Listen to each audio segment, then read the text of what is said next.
aged blackened strakes and rusted nails, twisted hulls and mud-buried keels, shattered prows and storm-broken backs, racked by tides and time. Skeletons of long-dead vessels, hidden for centuries. Now their stories are brought back to life. An amazing tale of archaeology and ingenuity. The excavation is absolutely a watershed in Viking studies. The scattered fragments and wreckage are echoes of forgotten voyages. There's just so many questions that we still need to answer. Echoes of the lost Viking fleet of Roskilde.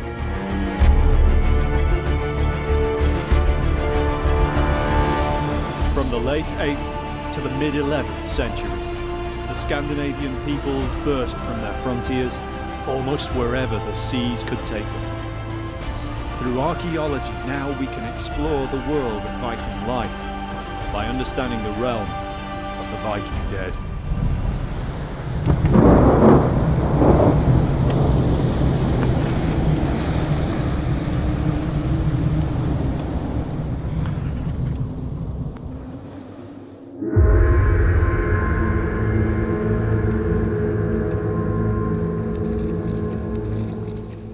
Longships. In the Viking Age, the sight of these craft must have provoked fear. Off the shores of Britain, Europe, or even in Scandinavia itself.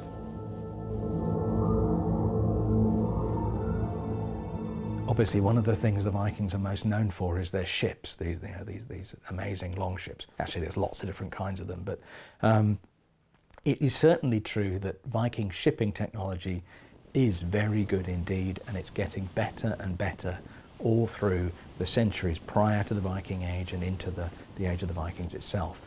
And there's a certain sense, I think, in which that technology is developing because it's needed, but also the potential that it gives means they can do more things with it. Everyone in the Viking Age who lived coastal near must have known how to sail. Today, the longboat is the instantly recognizable symbol for Vikings. And yet, for the best part of a millennium, no one ever saw an actual longship. All there were those on Scandinavian picture stones or the Bayeux tapestry at the end of the Viking period. That changed around 800 years later, with the discovery in the 19th century of spectacular boat burials in Norway, like the Gokstad ship.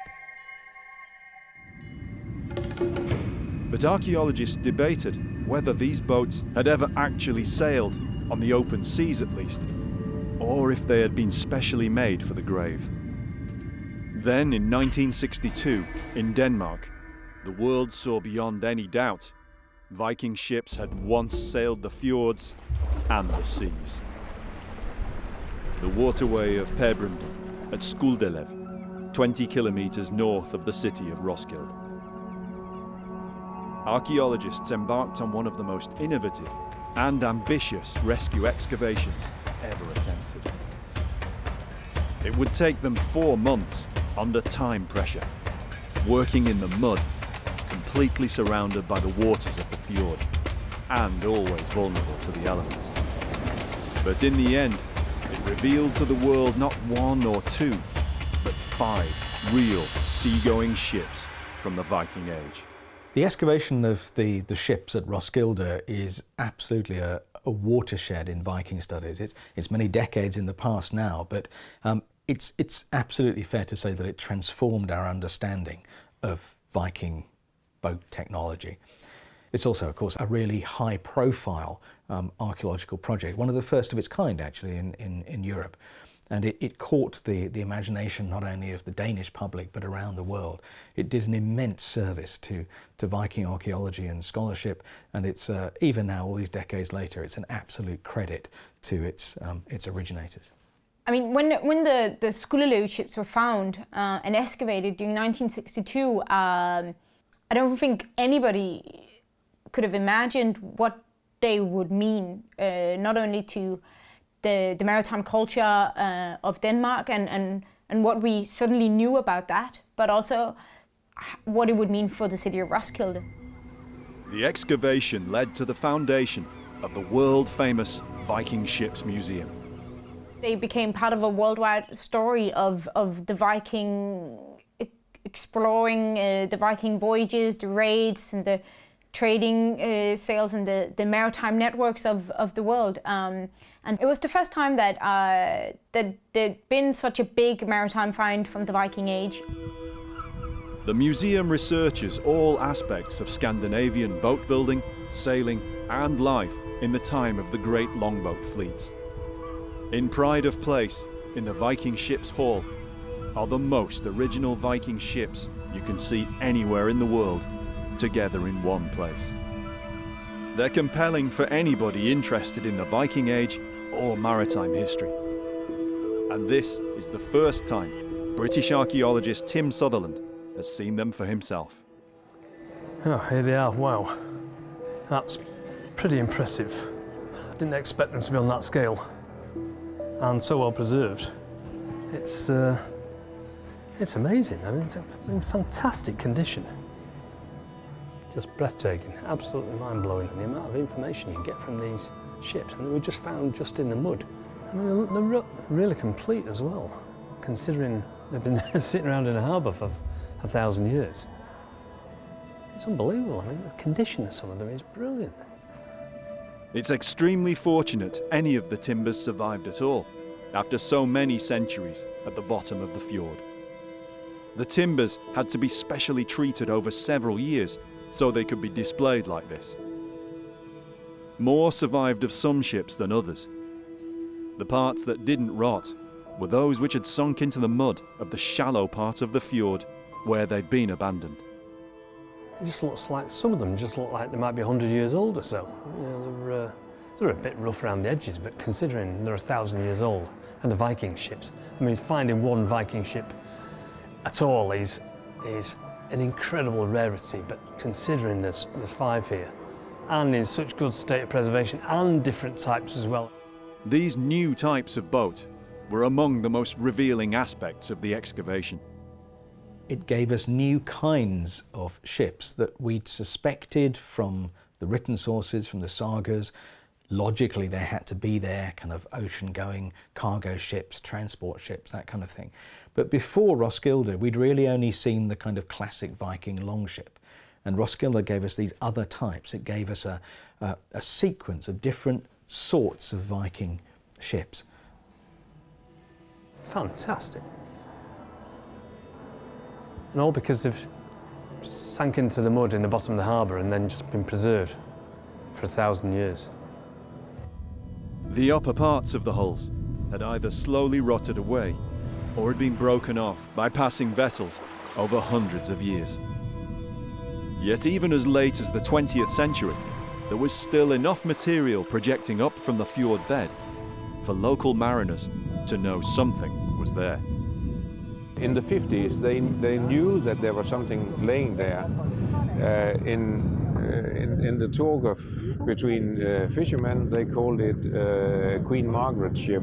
So they just named it without knowing anything about it, because they in between they had bits and pieces from these boats in their nets. These bits and pieces had been found continually for many years, and were thought to be from the later Middle Ages. In the early 1960s, a move was made to find out more.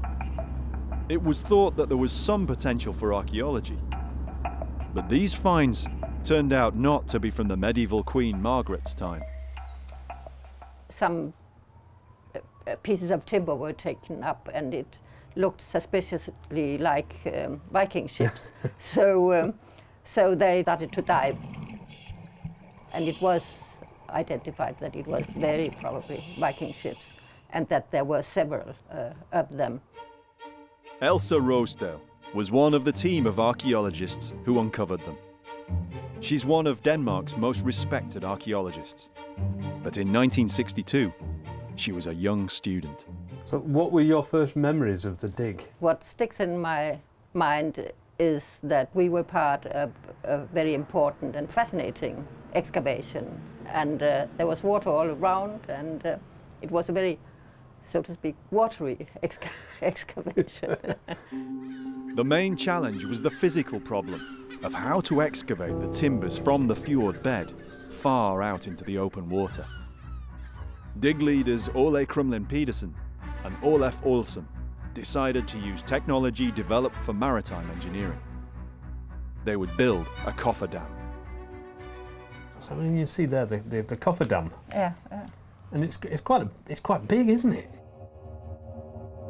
Cofferdams had been used in maritime archaeology before, but rarely on this scale. It enclosed an area almost 2 kilometers square.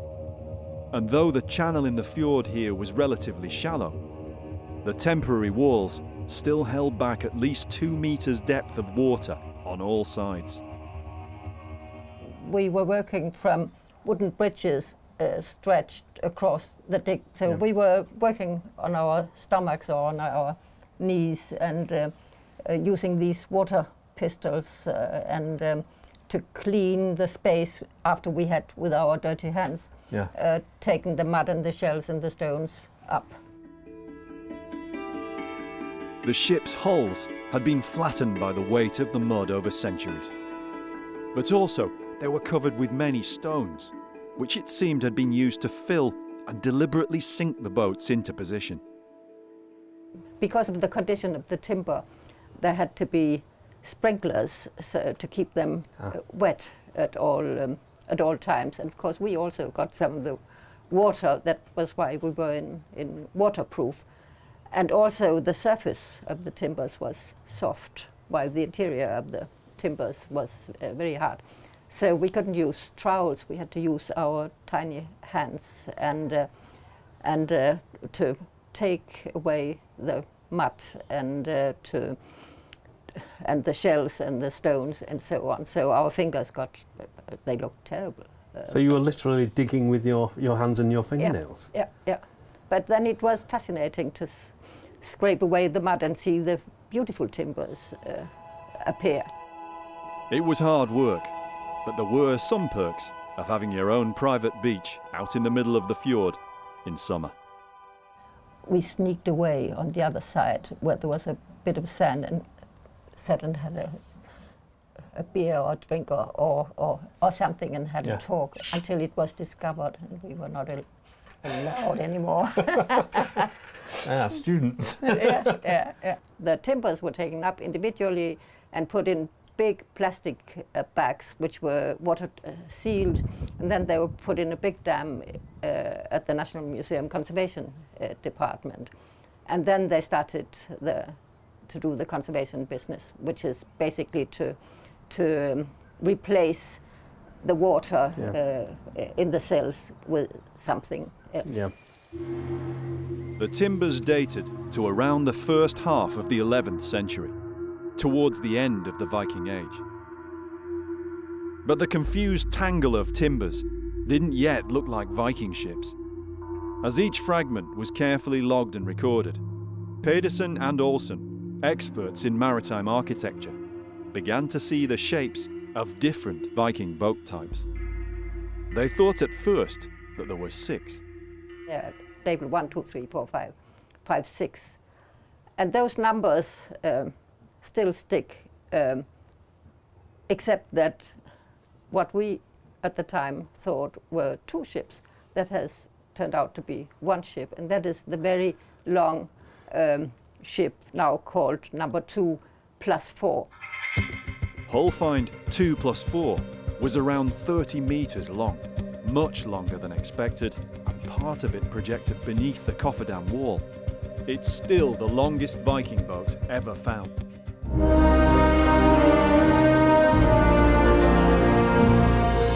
Reconstructed, it sails again on Roskilde Fjord, the Sea Stallion.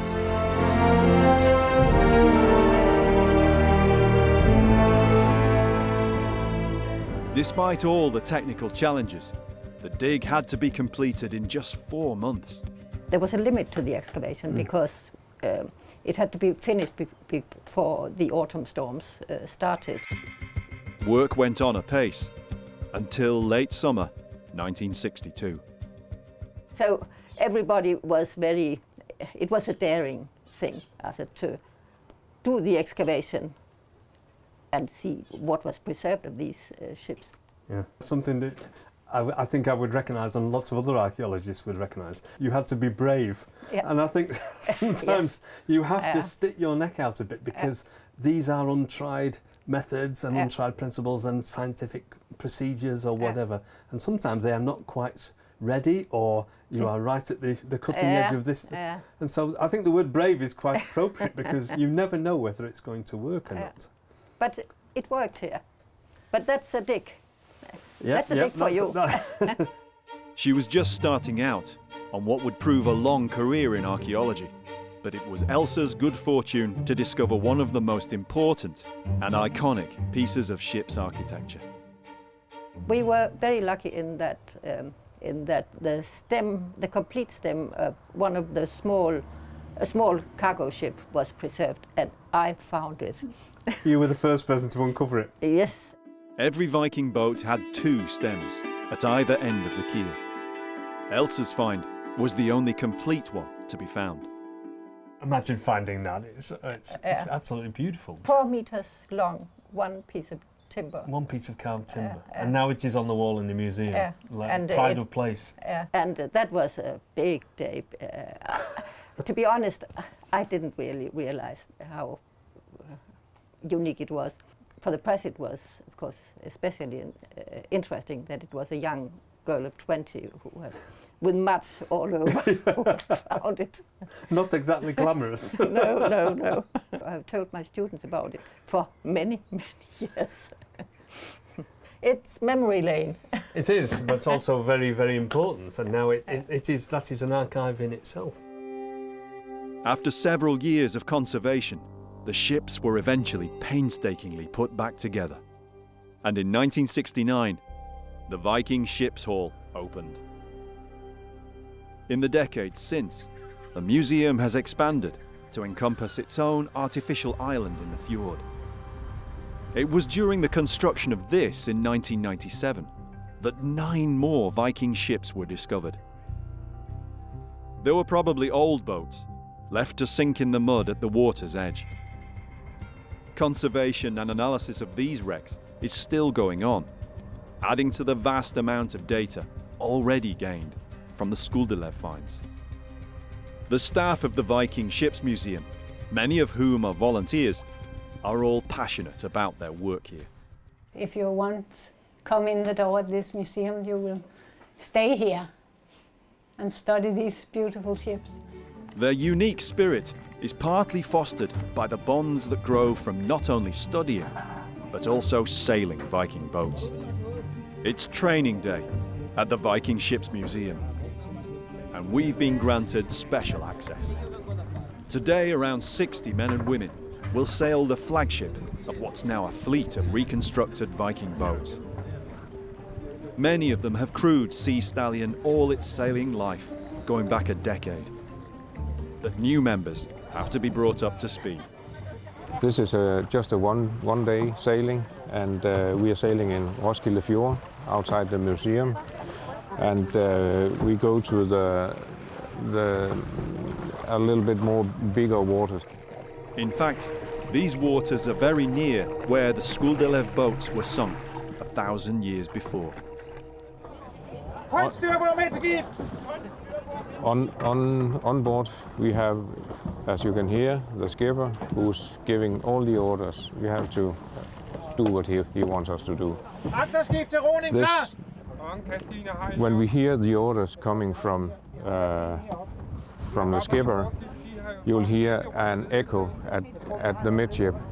We have a middle shouter, and the middle shouter sees to that the order comes to the front. The front can't hear the skipper. It's 90 feet long boat, and in wind and everything, you can't hear it. Yeah.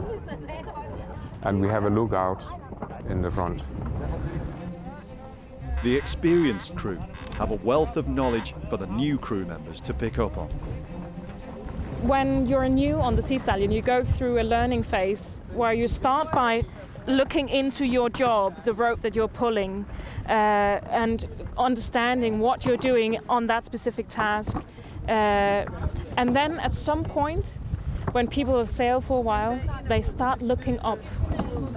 And not just seeing their own task, learning that, but when that is just a thing in their body that they've learned, then they start looking up, and then they start to see the function of their own product in the mixture of all the other inputs on the boat, all the other ropes that has to work together, because it's one big sail. So every time you pull a rope, you are pulling on a rope that pulls in something else in the other end of the ship.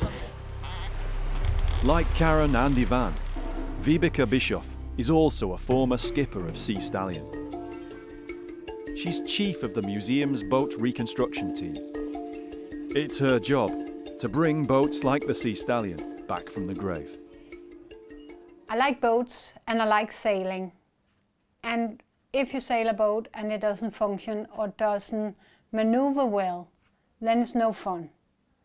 So finding out how to make a ship maneuver and perform well, that drives me. The sudden surge of Viking raids at the end of the 8th century is thought to be partly due to new Scandinavian ship technology and sailing skills at the time. Why did it explode like this in the Viking Age? Maybe they needed to travel at that time. They were ready to travel. The ships were ready. The human beings were ready to go on adventures across the seas. The Viking ships we know, they are a mixed rowing boats and sailing boats, many of them. They carried a large crew, and if you could sail out, you could row back if the wind dropped. If I say the Sea Stallion again, you have a crew of 60 rowers, and you need to be able to tell them what to do, and they need to be able to work together as a machine. Because a ship doesn't function in itself just because it's designed like it is. You need this crew to maneuver the sail, to propel the ships with oars, or to handle the boat correctly in order to make it move. Before this can happen, someone has to work out from the archaeology how a centuries-old Viking boat was built. In reconstruction, you need to be open-minded, because nothing is ever how you thought it would be. We want to try to get as close to the original hull form of the ship finds as possible. And of course, when you see this, there are parts missing, but that's the word reconstruction. We don't construct the ship because we don't shape them in our own view. We try to get as close as on the original hull form in order to test the sailing performance of the ship later. Vibike's a trained boat designer, but she's moved away from using only computers to reimagine Viking craft. You can present the ship finds in a book or in an article, but you don't learn anything from theoretical reconstruction or publishing in an article. You learn something when you really go all the way from the ship find through reconstruction of the hull form, through building of the full-scale reconstruction, and then sailing the ship find in its original waters, where it has originally sailed. And that is what all this research at the Viking Ship Museum is about. She begins by examining every single fragment of a hull's surviving timbers. They're photographed, scaled down, and mounted on card to create a miniature kit of parts. So what scale is this now then? 1 to 10. I always use 1 to 10 because then you don't make any mistakes of the measures. 1 meter is 10 centimeters. I can cope with that. I cut every piece from the whole find and attach them together. So can you show me how you put it into action, how you transfer that into a three-dimensional model? Yeah. As you see here, I have attached the first 4 strakes. When I begin, I drill with a 0.6 millimeter drill a hole through all the nail holes. So I'm sure when I attach them to each other, then that I have the right position. It can only go back in one position then? Yeah. The original position? It's like if you have an orange and you peel it and you have the skin lying on the floor or the table, then if you put it back together, it will be round, even though it lies on the table flat. And it's the same with this one. So slowly you can build up the shape of the ship. On average, only about 25% of most of the recovered Roskilde and Skuldelev hulls have survived. But once Vibeke has the position of the ship's nails, even only on these known sections, she can reconstruct the missing parts. So I can say I have a hole here from the frame, and then I have to find the matching nail holes. Building a model like this is actually like reversed naval architecture, you can say. By building it, we can study their mind when they were building the ship. And the other thing that I like about this way of doing things is it's very basic. I don't want to be crude, but you can do it with your hands, and you can do it with pieces of paper or with little... And it's cheap and fast. And I still prefer it. I will go on. Yeah. The next stage is to take the reconstructed hulls from cardboard into a more solid form. The museum's boatyard workshops can carry out every process in the reconstruction of a full-scale Viking ship. Rope, tar, iron, and most crucial of all, wood. It took dozens of individually selected trees to make just one boat. Can you go into a forest and say that tree would be perfect for that job? We try to find out how this tree was looking. Yeah. The size of the tree, the dimensions, the height, the length of the planks, and the quality. And then we go into the forest and look for it. Right. And sometimes we look for days and weeks because it is difficult to find. And I think experimental archaeology here at the Viking Ship Museum is about putting people with different backgrounds to look at the same plank, because they'll see different things when they look at the boat. Do you think in the Viking period they would have managed the trees and the forest to get particular timber like we do now? We have had a week seminar just discussing if the Vikings actually took care of their good trees. And if you go to traditional boat building in Norway, for example, they knew the good trees, they have got names because they know, oh, this tree, don't take that because the boat builder, he needs it. Right. Maybe in 30, 40, 50 years. So I think that they have been taking care of the good trees. As well as the materials the Vikings used, it's also important to use the same tools that they used. We can just bring some of these, take these. One of the first things Soren and the team had to do in building their first reconstruction was to work out just how tree trunks were cut into long planks or strakes without machines or even saws. They didn't use a saw. There is no saw marks after any saw marks on the boat over there. We have been looking and we can't find anyone. And so they used axes and cutting tools for everything. There were many types of axes used in the Viking Age. Every type used in the museum has been forged from an archaeological find. They work backwards from tool marks on the wood to work out what axes might have been used to make them. This is a very iconic axe from the Viking Age. It's made with one edge from one side and flat on the other side. And the handle, it's twists a little, so it goes out. So you can have your fingers, you can go down the plank without hurting your fingers. So the plank of wood is there, it would be like that? Yeah, right. Yeah. And we would describe that in terms of modern tools as a planing tool. It's a finishing tool to smooth things off. Yeah, exactly.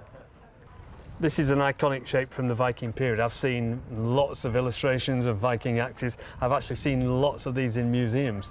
And most people associate Vikings with hacking each other to pieces. Yeah. But of course, most of the axes are for work like this. It's wood. They are woodworking tools, primarily. Yeah. And of course, all the different shapes have very specific jobs as well.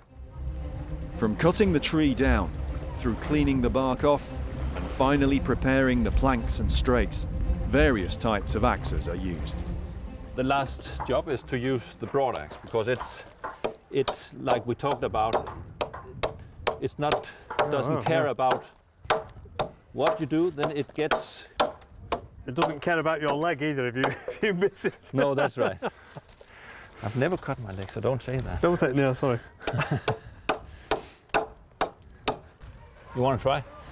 No. I'll try it on a short one first before I take my leg off. And these marks, you can actually see them. It's on some planks. But of course we are looking for tool marks, so we can be very sure that they have actually used this kind of axe on the planks. Yeah, it gets it really smooth, isn't it? It's beautiful. Yeah. Yeah, because you wouldn't think that was made by an axe, would you? No, if you're thinking about it, everybody right. expects an axe to produce a really rough mark. But Right. That's beautiful. I worked on a building that was about 900 years old in Windsor Castle, and in the roof of the castle there were big oak timbers. Yeah. And the way they tested whether the timbers were good or bad was by and listen. And they listened to it. Yeah. Because the better the timber, it almost rings it. It's a nice solid tone, and then there was just a thud. Yeah, when it was yeah, exactly. Yeah, I learned that too at when I was a boat builder, to actually with a hammer just listen to the wood. Yeah, listen to the wood and smell the wood when it goes down in the forest. You can smell if it's a good wood. You can, this kind of oak trees, they smell in a certain way, and if it's too sweet or if it's too then don't bring it. Yeah. I've never heard that before. That's interesting. On the Bayeux tapestry, for example, the Wilhelm the Conqueror, he asked a guy to build him about 300 ships or something like that. And this guy, the guy he asked, is standing like very demonstrative like that with his broad axe. His special axe. And I think it's because they want to show us that he was talking with the shipwright or the boat builder. Yeah. Fantastic. So they were well paid at that time. The next step is to put it all into action and sail the boat.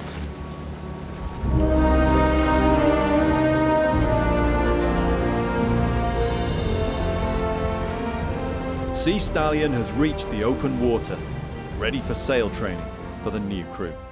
This is Roskilde Fjord, and in fact, we believe that this is almost how it looked in the Viking Age, but the land has raised a little bit and the waters were lowered a little bit. It's perfect waters for training this, because it's a protected area.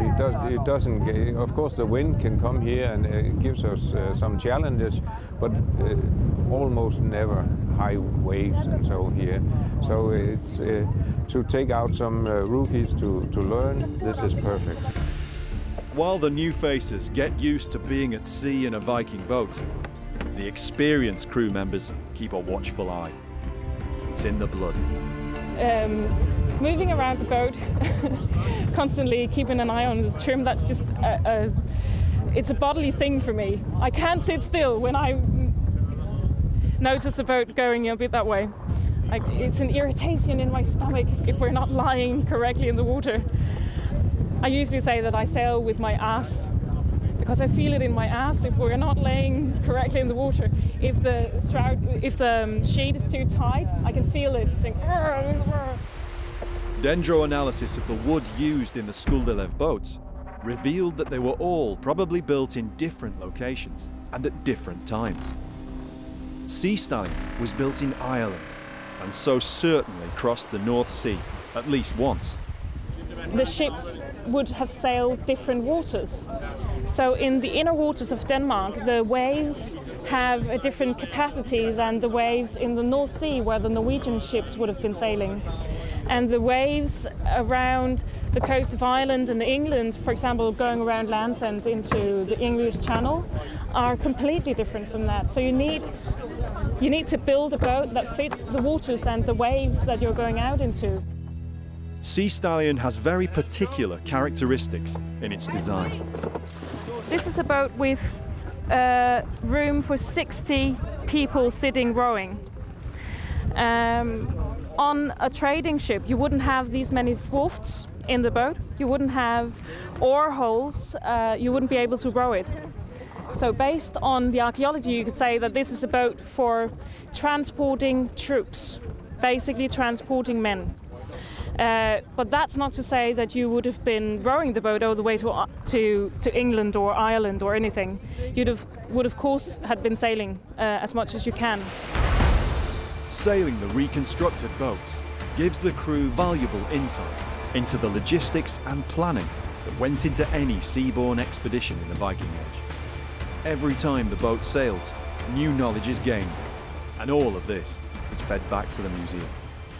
But it's important to know that you can't just say, okay, I want to go to Ireland right now, so I'll sail out and then I'll be there in like, I don't know, 12 days or something. You have to have a lot of weeks to do it, because you can't go out unless you know you can get in to shore within 5 or 6 days. Because with the amount of people you need aboard to maneuver the ship and to row the ship, to balance the ship, we don't have enough room for food and water for more than 5 to 6 days. But it's unlikely that a boat like this would have sailed alone on a raiding expedition. At some point, probably towards the, let's say about the 820s, something like that, maybe the 830s, the nature of that raiding starts to change. It becomes more organised.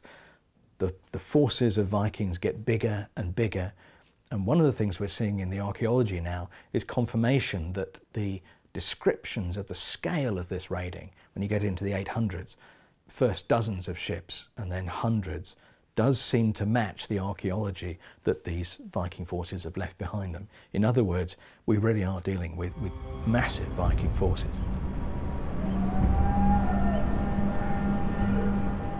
One thing is getting one ship, the Sea Stallion, over there at a specific date, at a specific point. A whole other deal is getting a whole fleet. At some points in history, it would have been maybe 200 ships. Some of them this size, some of them smaller, some of them cargo ships, and they would have been sailing so differently on the waters. And there is just a small adjustment on the rudder right now would mean that we don't get the same tacking possibilities as the next ship. So you very quickly get away from each other. So how did they communicate between the ships? How did they meet up at the same point? That's quite amazing.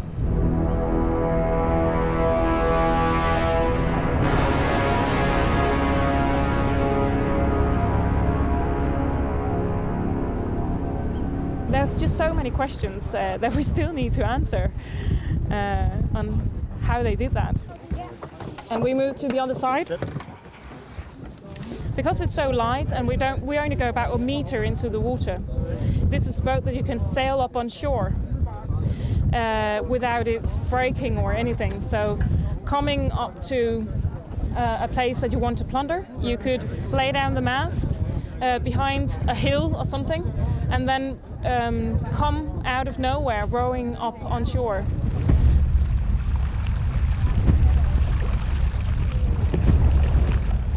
Well, actually, when we move out in waves in the high sea, the two sterns, they can move away from each other by a meter because the whole ship moves like a worm. There's a reason why it's called worms in the Viking Age, because it moves so much around. The boat's flexibility comes from its build, because the planks and strakes have been formed with axes from long timbers, the grain running throughout. It wouldn't be as strong if they were made from many smaller, shorter, sawn planks. All the time, the crew have to learn to understand what's going on instinctively, especially when the boat is under sail. As you saw before, we were leaning very much to the lee side. And that's the thing about these boats, because they're so light and actually sort of lie on top of the water. We only go about 1.20 meters into the water. So we need the people aboard to be intelligent ballast, as we call it.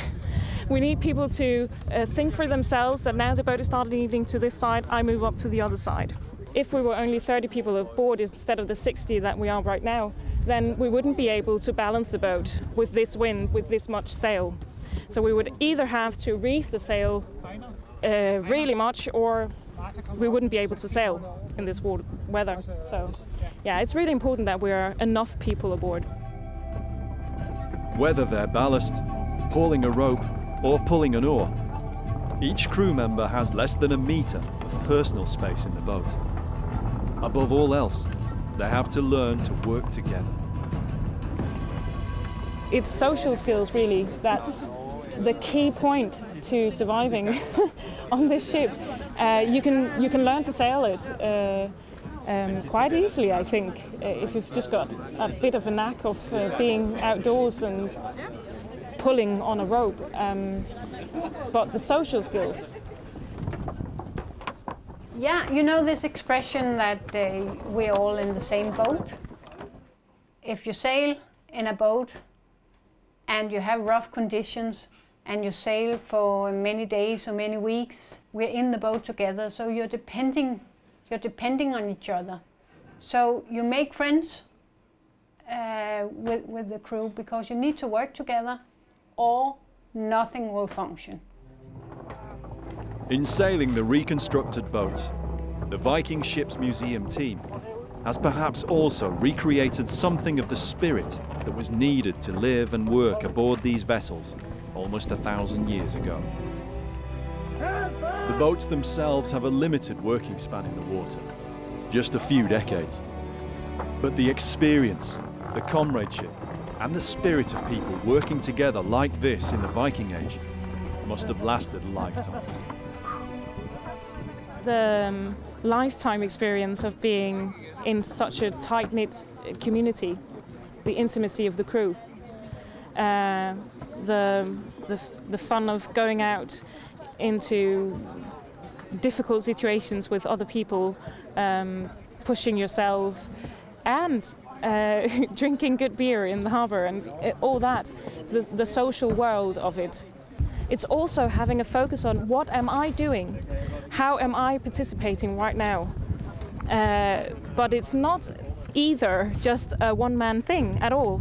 So it's co-creation all the time with the boat, with the sail, with the wind, with the water, with other people sailing, with all the 60 other crew members aboard, co-creating the fact that we're able to get a move on and sail where we want to. I think we should be watching the sail coming up now.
A hostile shore, a freezing sky.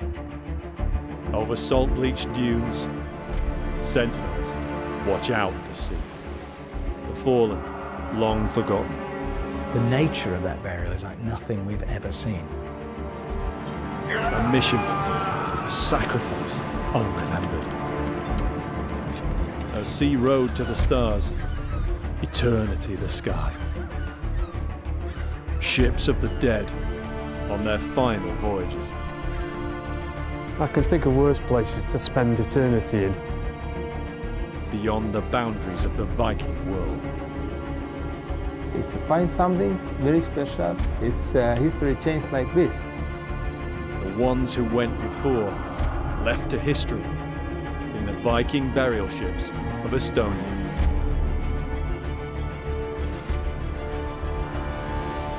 From the late 8th to the mid-11th centuries, the Scandinavian peoples burst from their frontiers almost wherever the seas could take them. Through archaeology, now we can explore the world of Viking life by understanding the realm of the Viking dead.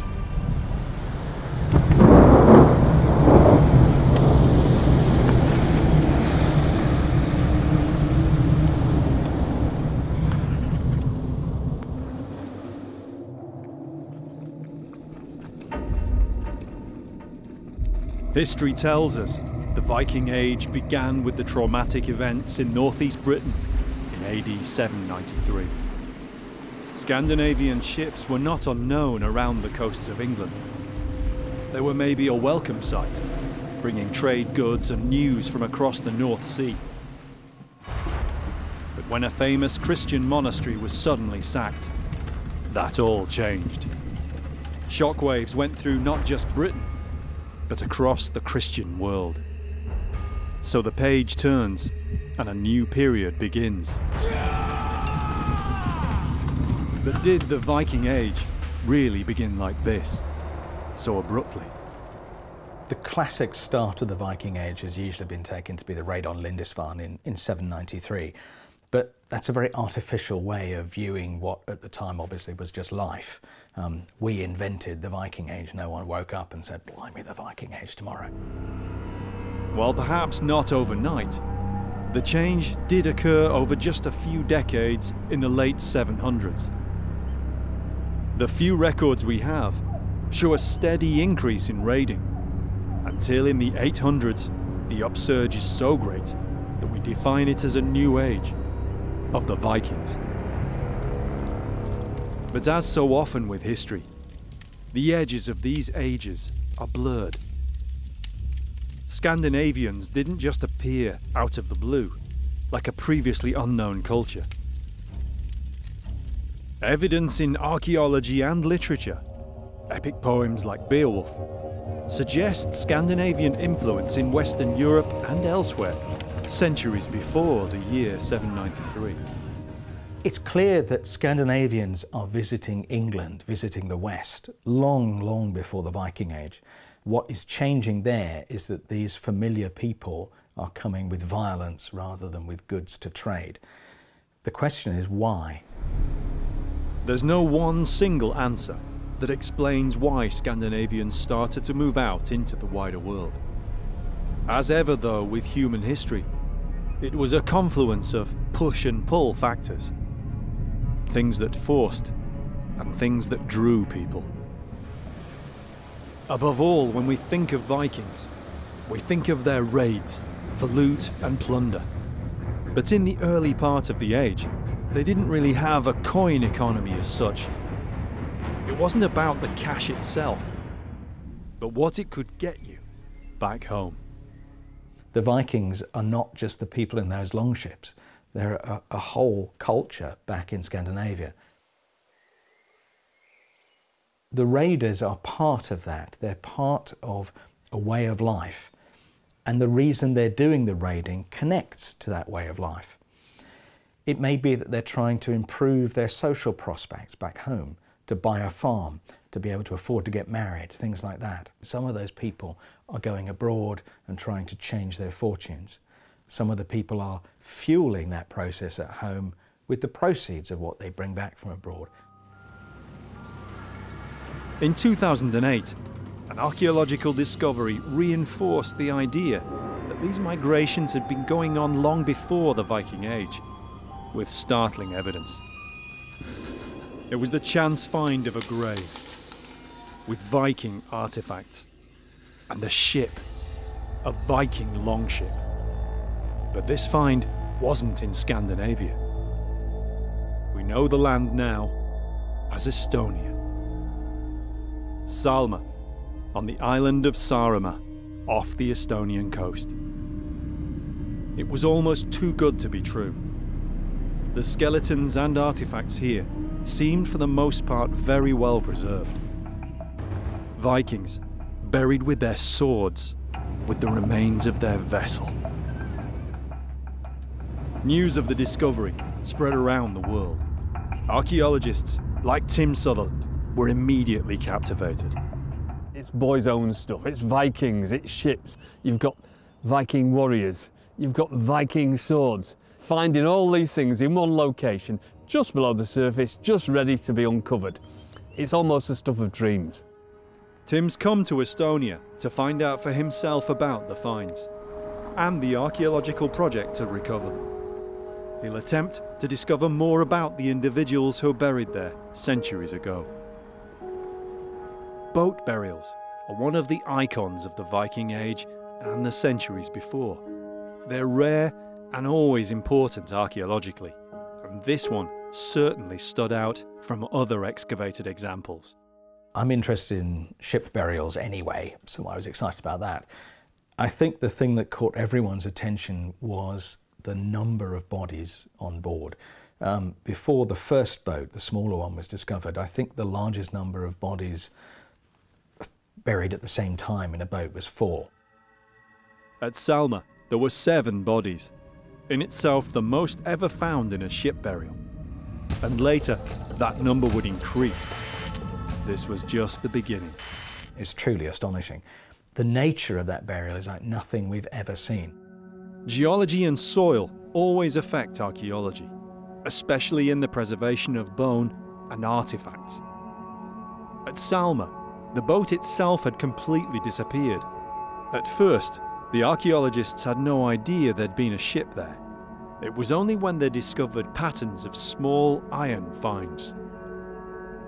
Some of these ship's rivets are among the artifacts from the dig, on display in Estonia's capital, Tallinn.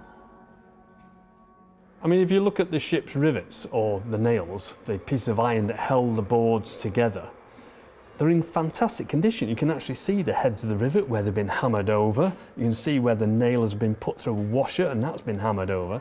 And the condition is amazing, considering they're 1,000 years old. We've been looking for arrowheads in a field in France, half of the age of these, and we can't find any trace of them. And they might have just disappeared in the acidic soil.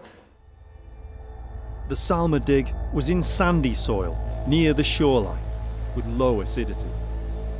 The timbers and all organics, apart from most of the bone, had gone. But like the rivets, the other metal finds were well preserved. Many of these artifacts, some richly adorned with precious metals, were very similar to finds from Sweden in the Viking Age. This was around 150 miles east of Sweden. Nothing like this had ever been found here before. What was going on? This is how Salma began to change perceptions of this part of the world in the Viking Age, for archaeologists and historians. John Haywood is an historian and writer.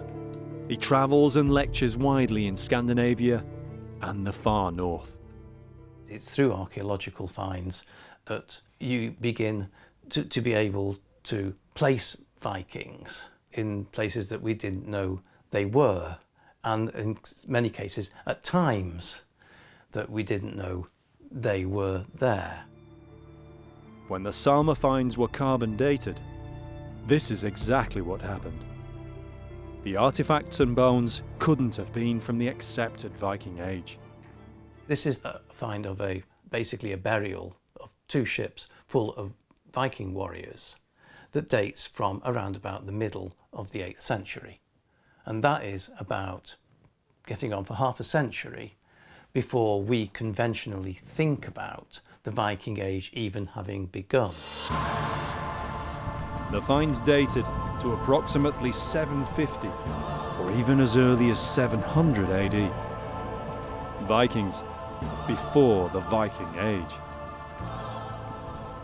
The Baltic Sea is a kind of Mediterranean of the north. It's enclosed by North Germany and Poland, as well as Scandinavia and the Baltic countries. We think of the Viking Age beginning as Scandinavians came westwards to Britain, but it made just as much sense for them to head eastwards. To us, looking at the Baltic, the far side of the Baltic, it seems like it may have been the edge of the world. Certainly, if you were living in England or Francia, the Baltic was probably even slightly over the edge of the world. There's a scarcity of written records from this time. Most of the sagas that give us some understanding at least of Scandinavian culture are from several hundred years after the Viking Age ended. So Viking history in the Baltic and elsewhere is driven very much by archaeological finds like Salma. And it seems there was a lot more going on than was previously suspected. I think one of the things that the Salma find is really telling us is that there is a whole world of interaction in the east, in the Baltic. This is not unknown territory for the Scandinavians. Tim is travelling to see the site for himself. Guiding him is one of Estonia's most experienced archaeologists and the man who led the excavation team, Jüri Piets. The region, in Viking times and before, must have been remote, a wilderness. Jüri was used to excavating in the area, so he was given the task by the Estonian Heritage Board. Ja kuna ma olen töötanud üle 20 aasta Saaremaal mitmesuguste erinevate ekspeditsioonidega ja mul olid tuttav nii ümbrus kui ka kohalikud inimesed, nii muuseumitöötajad, siis oli üsna loomulik, et see ülesanne usaldati mulle. This part of Estonia is still sparsely populated. It's easy to imagine it's hardly changed in centuries. The overland part of the journey is long enough now. Back in the 8th century, there were probably no roads here at all. And just as back then, the rest of the journey is by sea, to Saaremaa Island. The coastline around Salma is flat and featureless. There are miles of dunes, inlets and islands. It's a haven for wildlife. When unexpected burials are discovered in this part of the world, particularly mass graves, it's usually assumed that they're far from ancient. The area was heavily fought over in both World Wars. In 1944, Nazi German forces, pursued by the Russian Red Army, retreated through Salma, possibly right over the gravesite, leaving many dead from both sides. Most are buried in the island's war cemeteries, but many still lie in unmarked graves. Under the Soviet Union, Saaremaa then became a restricted area, closed even to most Estonians until 1989. So when construction workers unearthed the bones, people assumed at first that they were the remains of 20th century soldiers. But Jüri and the team of archaeologists he put together soon got to work and found otherwise. A colleague of Jüri's at the University of Tallinn, Riley Arlimai, is an osteoarchaeologist. I remember, actually, Jüri Piets called me and asked that, Riley, please come with me. They have found something in Saaremaa, and please come with me. There are human skeletal remains. We didn't know that these skeletal remains are in the ship, actually buried in the ship. It was beneath the upper layers of skeletons and artefacts that the iron rivets were found. Like the others, Marga Konsa from the University of Tartu was surprised to find that it was a boat grave. They're known in Scandinavia, Britain and Western Europe, but none had been found before in Estonia. I think the first difficulty what we had, we didn't know how to excavate the boat. It was first boat, prehistoric boat in Estonia, it is not very scientific, but we started Googling how to excavate a boat burial. Marga and the team adapted to the task and carefully recovered hundreds of rivets, accurately recording their positions, so they were able to bring the lines of the long-disappeared boat back to life. All the while there was the pressure not to hold up construction work too long. The archaeologists also found themselves under pressure of a different kind throughout the excavations, mainly due to the site's location. As well as the main road, it was right by a school building. Hundreds of people visited us and they asked questions, and jury was very polite and always explaining and discussing and all the things. First, it was a little bit disturbing, and I haven't used to do my job like some rock star or celebrity. Maybe it sometimes was a little bit difficult even, because we have photos when we have nearly 100 people watching what we are doing. The school's teachers incorporated the dig and the history of the period into their lessons. I have not seen such interest and respect towards archaeological sites like in Salme. The constant interest throughout the dig was paid off when the archaeologists were able to show some fascinating results. When the excavation was complete, it created a vision of how the burial must have appeared at the time. The grave contained the 7 skeletons. They were inside a wooden boat, a small craft with maybe 6 or 8 oars, possibly a mast and sail. There were also personal items, such as small knives and combs, and the skeletons of dogs, hunting birds, and fish. Almost a decade later, the approximate site of Salme 1 is now marked by a sculpture. Although this sculpture's here, the actual site of the burial was just down here. It was during the construction of this lamp here that they discovered the line of the boat, which runs roughly about here, I think. And so that's important to be able to see where it was, and also why it was why the ground was disturbed in the first place. It's an unusual piece of sculpture, but it's there so that people know what was here. I must say, it looks like a Viking ship. It's a modern piece of sculpture. While Marga and the others were working on Salme 1, as if one Viking mass grave weren't enough, another was found. It was construction again that revealed the find, and such was the interest in the Salme 1 boat that a driver stopped immediately the moment his digger revealed more bones. The Estonian Heritage Board were grateful that another precious archaeological context could now also be saved. This find, Salme 2, seemed even more exciting than the first. It was just 40 meters south of Salme 1. There were skeletons and many more artifacts, including swords. Again, there were many rivets. So Yuri's team now knew they had 2 ship graves on their hands. And this was much bigger than the first. Salme 2 looked like a warship. There were the same knives and combs and other personal items as before, yet this ship was different. It carried a cargo so far unique to archaeology. More and more skeletons were found within the hull. 41 individuals, all males. Among, beneath, and around them were the remains of shields, knives, and swords. No one had seen anything like it. The men had been deliberately laid to rest inside the boat. The archaeologists could only wonder at the rituals that must have taken place.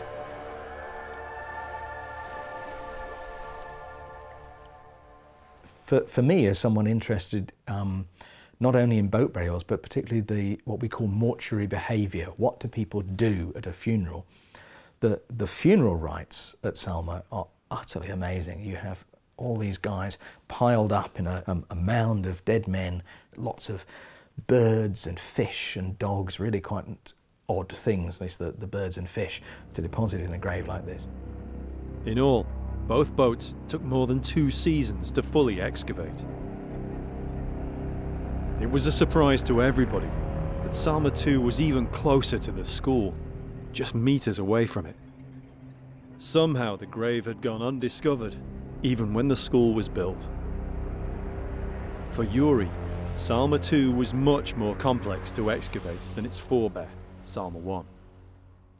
So the weather's not very nice today, but what was it like during the excavation?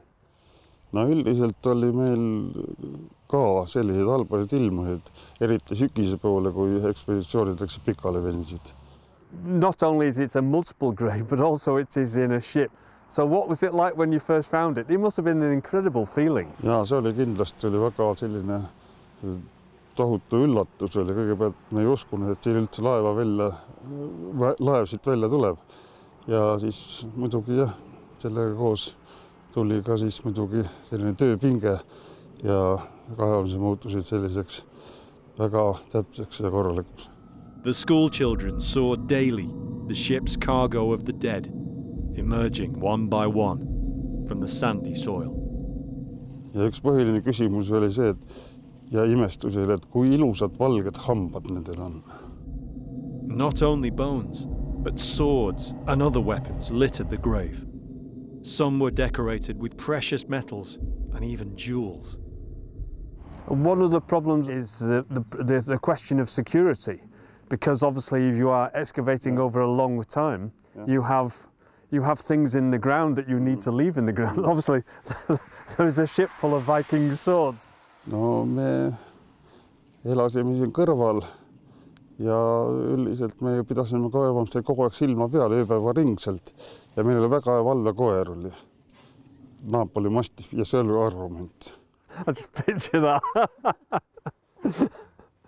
Yeah, a guard dog sitting over the mass grave of people. That must have been a really weird sight. Napoli mastiff.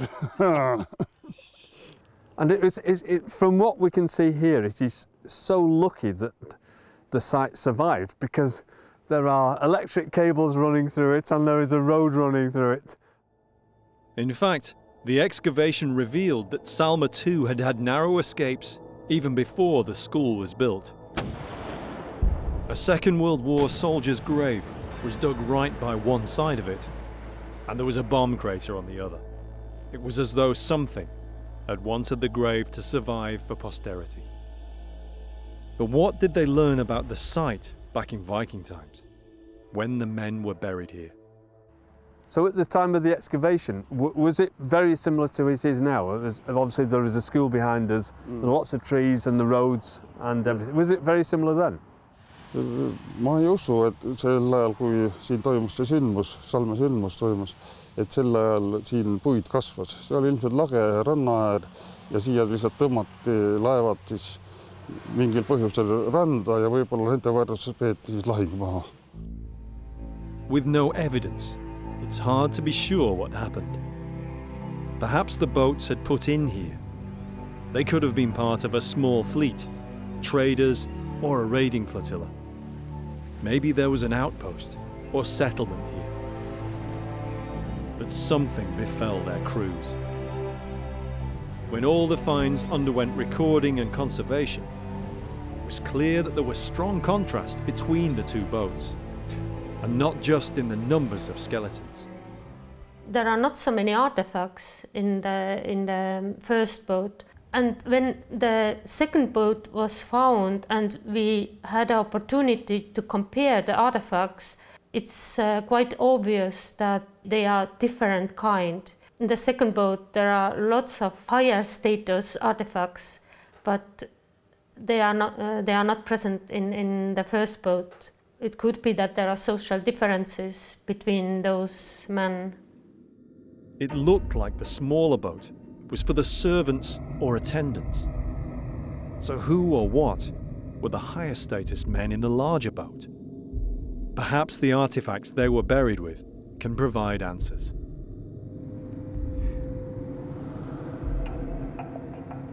Yuri shows Tim just a small selection of the many finds. Hundreds of items were recovered, and each had to be painstakingly cleaned and catalogued. The personal artefacts were just about all found among the bodies of the men. They weren't chance finds, they were deliberately placed.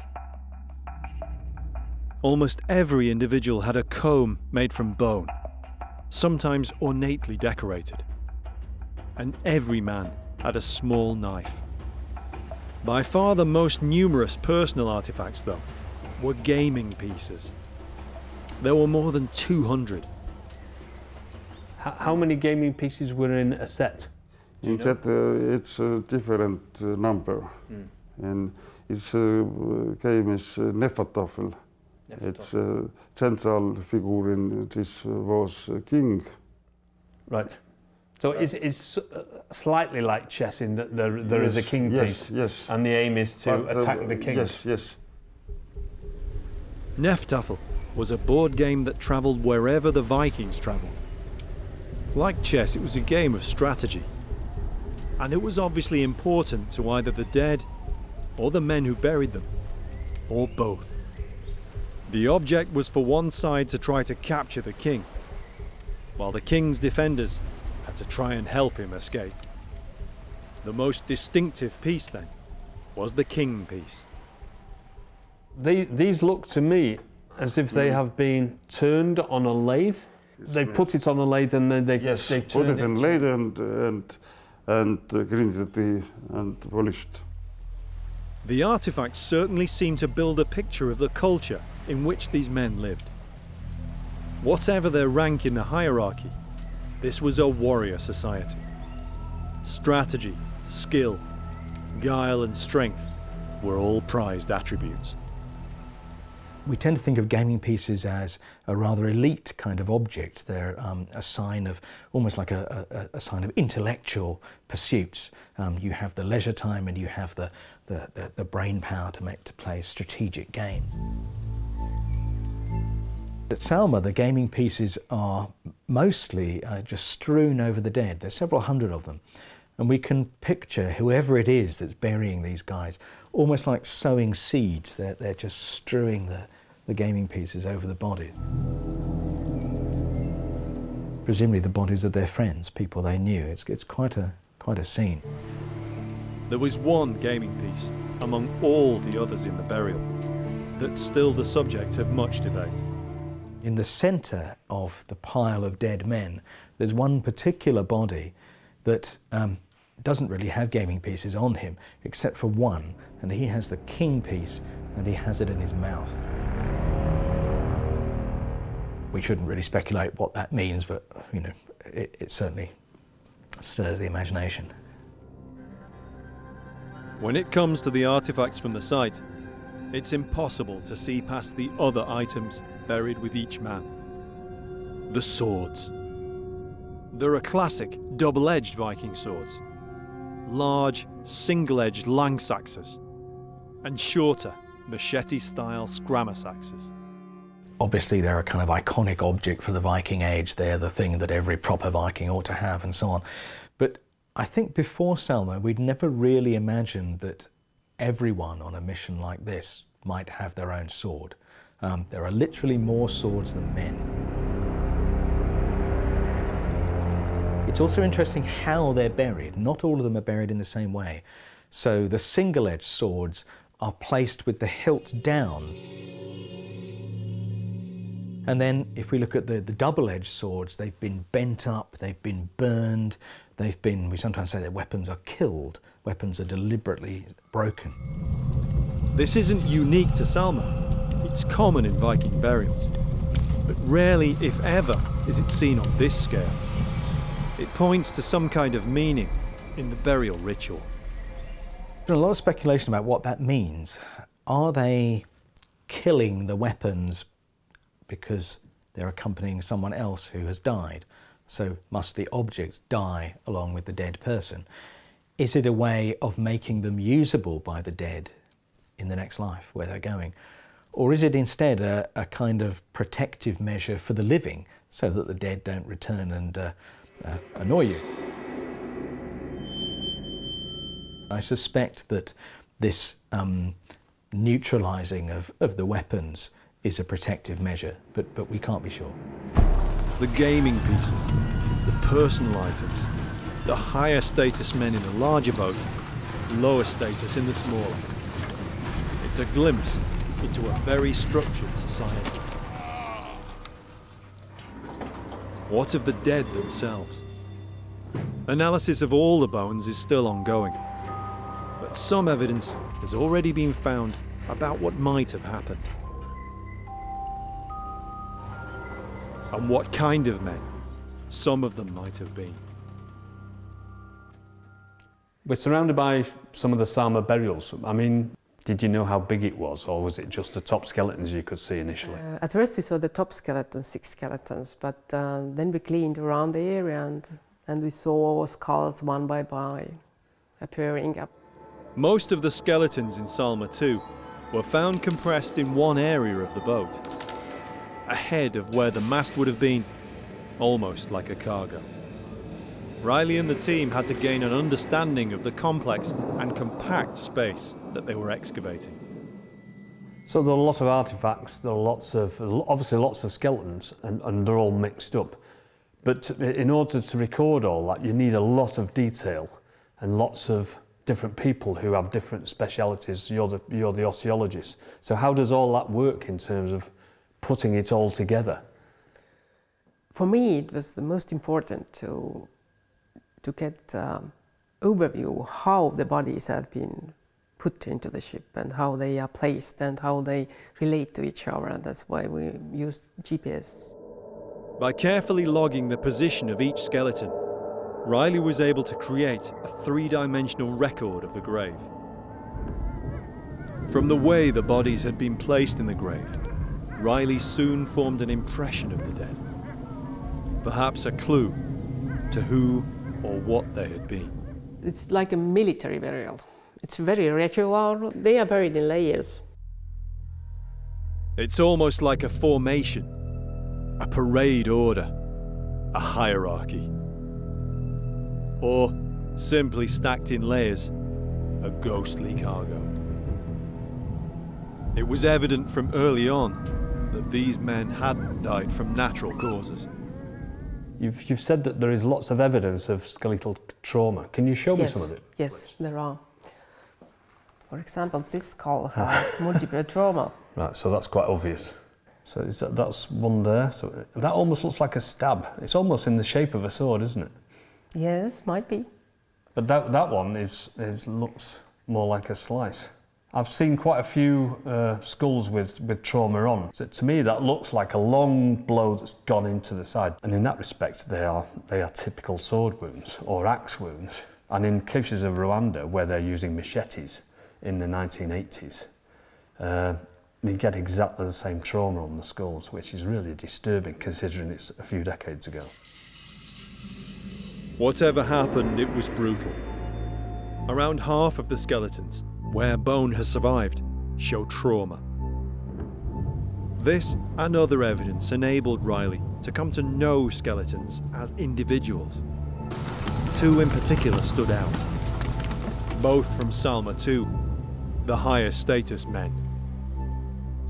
Exploring their trauma brings perhaps faint traces of what befell the group.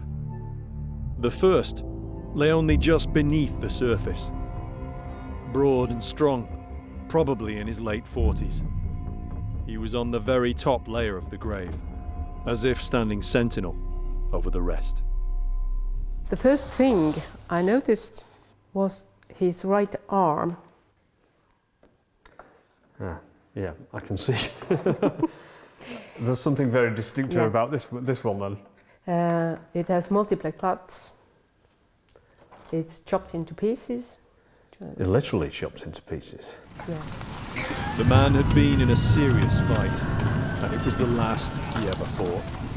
Now you can see that these strokes come from the same direction, the same angle.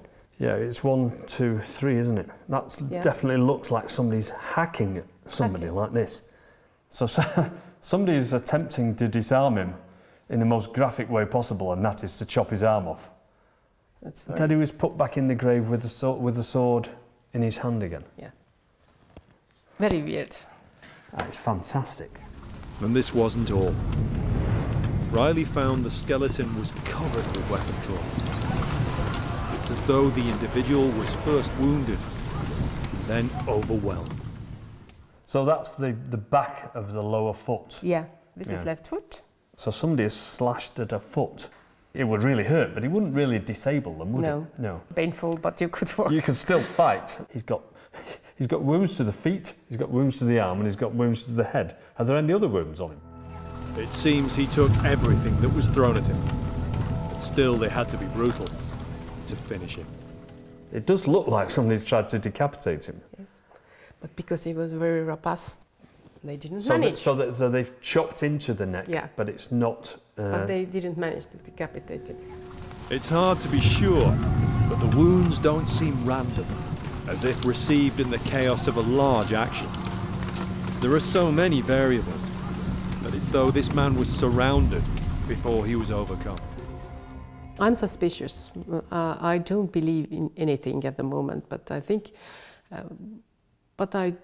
One thing is I don't believe it's a huge battle, some kind of. I think it's something, some kind of conflict, unexpected, something unexpected.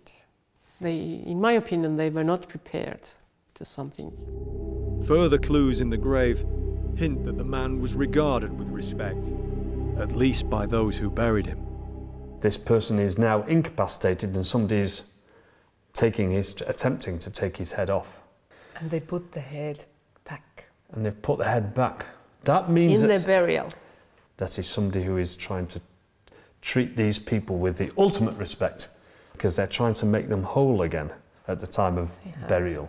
Especially this first skeleton. Yeah. We don't know if it was a battle, an ambush, or even single combat. The man took many terrible wounds. He was the first to be excavated, yet the last to be placed in the grave, carefully, and with his brutally severed arm. He was still holding the sword. So somebody is almost putting these people back together again. That is absolutely fantastic. And he went to Valhalla. There was one more detail that Riley found significant about the way the man had been laid to rest. He was lying, looking left, and all the other skeletons in the row were looking right. So, like, it seems to me that he was some kind of, I don't know, important. So this person has been treated very distinctively compared to the others. So that marks him out as a different person in that respect. His head turned as if looking over his comrades, buried together in the top layer. The front rank, buried under their shields. It was beneath these, in the centre of the grave, that the second skeleton which caught Riley's attention was buried. Younger than many of the others, probably in his 20s, and slighter than the big men buried around and above him. And there was something else. This man has... I can see. Very interesting trait. It's probably... And that's fused to the base of the skull? Yes. It's called occipitalization of atlas. This means that the first vertebral is fused to the occipital bone. It's a common condition of the upper spine, and one that's often congenital. But it's perhaps not associated with someone who made their living as a warrior. So would that make his neck stiffer, or just he would not have the same sort of movement? Usually it's very difficult to turn head. To rotate it? Yes, to rotate it. And sometimes it gives headaches. It might be a little bit difficult, for example, if you fight with somebody that you can't turn your head left and right. So it restricts the overall movement of the head. You don't have this view, you cannot see from side. Artifacts around this skeleton seemed also to mark the individual as someone unusual. One of the highest status swords seemed to belong to him. And also, This was the skeleton found with the king gaming piece, either by or inside his mouth.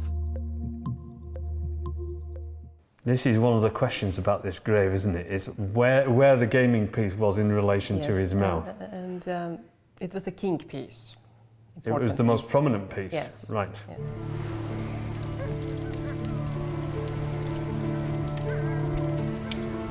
So that is tempting to suggest that it was given to him because he had a position of status, or it could be completely accidental.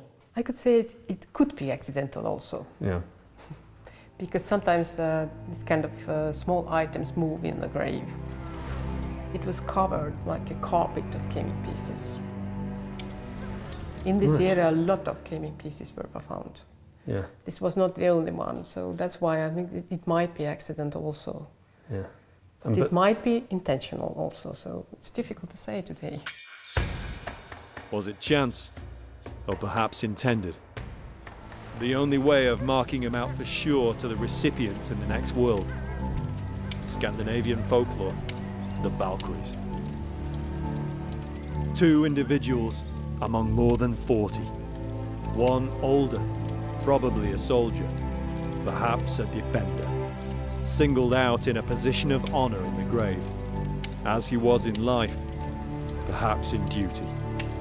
Another younger, slighter, perhaps well-born, richly equipped, a leader, a noble, or simply perhaps a treasured son or brother. We're unlikely ever to know for sure. DNA and other analyses are yet to be completed. Perhaps they will bring some answers. It's an astonishing find, and we're only just starting to understand what Salma really means. So I think in the coming years there's going to be a number of really quite interesting revelations coming out of that project. But the essence of the way these men were laid to rest conveys something in itself. It seems to me that it's some kind of honor. It's a question of honor and dignity, and maybe it's the rule that you treat other people like you want them to treat you when you are dead and lying in a battleground or wherever. You know. I think maybe they have this kind of thoughts. The Salma graves remain one of the most intriguing and compelling finds from the Viking Age and before.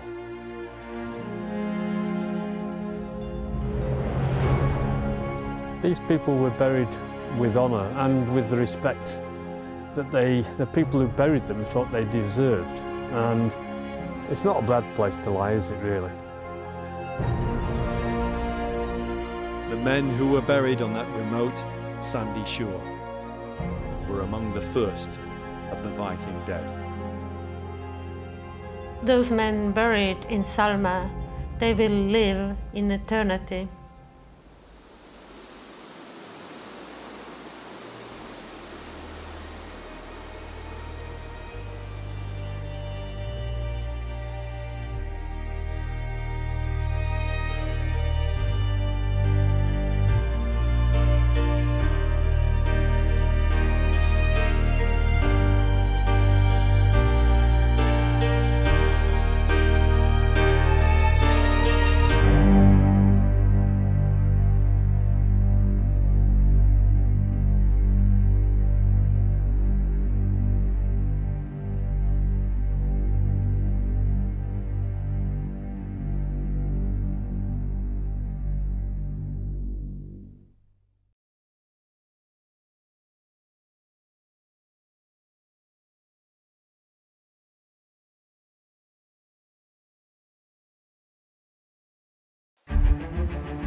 On a cold hillside beneath the sky, sea winds at their backs.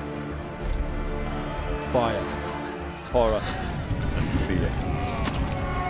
A shallow grave waiting, where for 1,000 years they'll lie, waiting to be found.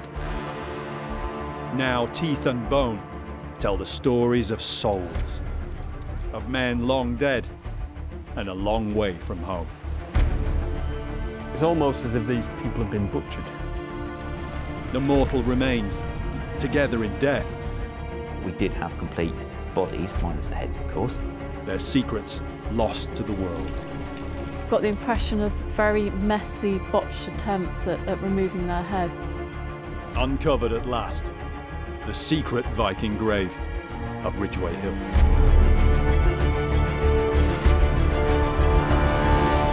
From the late 8th to the mid-11th centuries, the Scandinavian peoples burst from their frontiers almost wherever the seas could take them. Through archaeology, now we can explore the world of Viking life by understanding the realm of the Viking dead.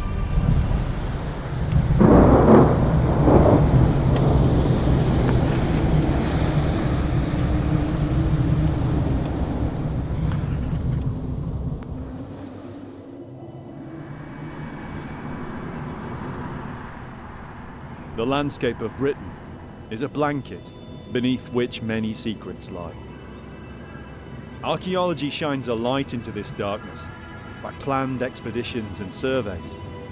But usually, the greatest secrets are revealed completely by chance, given up one by one, like cards dealt at random. This was very much the case one day in Dorset, on the English south coast. In June 2009, the road between Dorchester and the port of Weymouth was undergoing huge renovation. The high ground that the road crossed, roughly halfway between the two towns, was called the Ridgeway. It was on this hill that a grim find was made. The whole area had been carefully monitored for many months by archaeologists working with the construction company. Yet, as so often happens, the chance find happened just off the map. It was just outside the area yet surveyed by the archaeologists that construction workers made the discovery. Bones, skulls. Construction stopped, the archaeologists moved in, and people across the world were transfixed by what emerged. The skeletons of dozens of individuals buried together. This was no carefully made grave. The bodies, it appeared, had been thrown in. They were heaped on one another, in disarray. Worse, each one had been beheaded. The skulls were found together, piled at one end of the pit. When it was eventually revealed that the finds were from the Viking Age, archaeologists were compelled, because nothing like it had been found before. It looked like an execution. When I first heard about the Ridgeway Hill discoveries, I was quite excited because we have very, very few mass graves from the Viking Age. And graves of that kind tend to reflect a particular event. It can be a plague, some kind of famine, it can be the result of a battle, or, as Ridgeway Hill turned out to be, the result of a mass execution. Unusual, unambiguous. The evidence was all there. There was little doubt to archaeologists about how the men had died. Normally, as archaeologists, what we find in the archaeological record are accidental things, things that people have dropped, things that have just built up over time. So when you find the result of a deliberate action, in this case a horrible one, killing lots of people, it's an opportunity to get inside the events and the motivations of the time. Another archaeologist was intrigued too. Tim Sutherland from the University of York in England.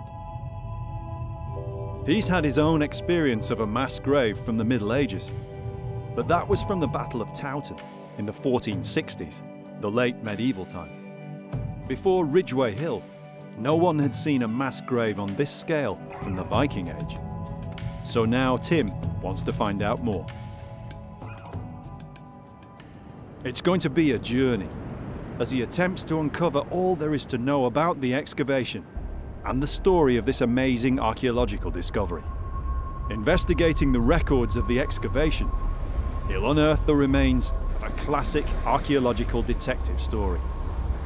It leads him first to understand the area in which the find and its story all took place, in Dorset. Archaeologist Steve Wallace of Dorset County Council was on site during the excavation. Well, I can see why it's a sort of an important place, right between Weymouth and Dorchester. Yeah, absolutely. But something's in the way now, isn't it? The landscape's changed a bit, I presume. Yes, I mean, you might complain there's rather a large road in the way, but that was how we got to find the Vikings. It was where the top of the ridge was cut through for the new road that the grave was first found. The site couldn't be worked round. The whole area was due to be dug away. So it was on a little island, a promontory, sort of out into what was a major construction site. Yeah, so yes, it was found quite early on in the digging of this cutting, and then it was, managed well enough so that the archaeologists could continue recording for a couple of months while road construction went on. And it produces its own problems, doesn't it? I mean, a massive construction like this, and any archaeology that's sort of in the way, yeah, produces its own anomalies and its own problems. And of course, that's one of the things as archaeologists we've got to deal with. And a credit to the person who first found it and reported it. Yes. The machine driver who's first found bone and had been told if you find bone, report it. And so he did what he was supposed to do. And if it hadn't been for that one person, we might have lost it completely, or it would have been severely damaged. Yes, I think the best you would have found that someone might have noticed some bone being tipped on the site somewhere else on the scheme, which is next to useless. There was nothing at first to link the site with the Viking Age, and it was easy to assume that it dated to many years before the 8th to the 11th century, as we normally think of the Vikings. This was because in this part of Dorset there's a rich heritage of Neolithic, Iron Age and Roman archaeological sites.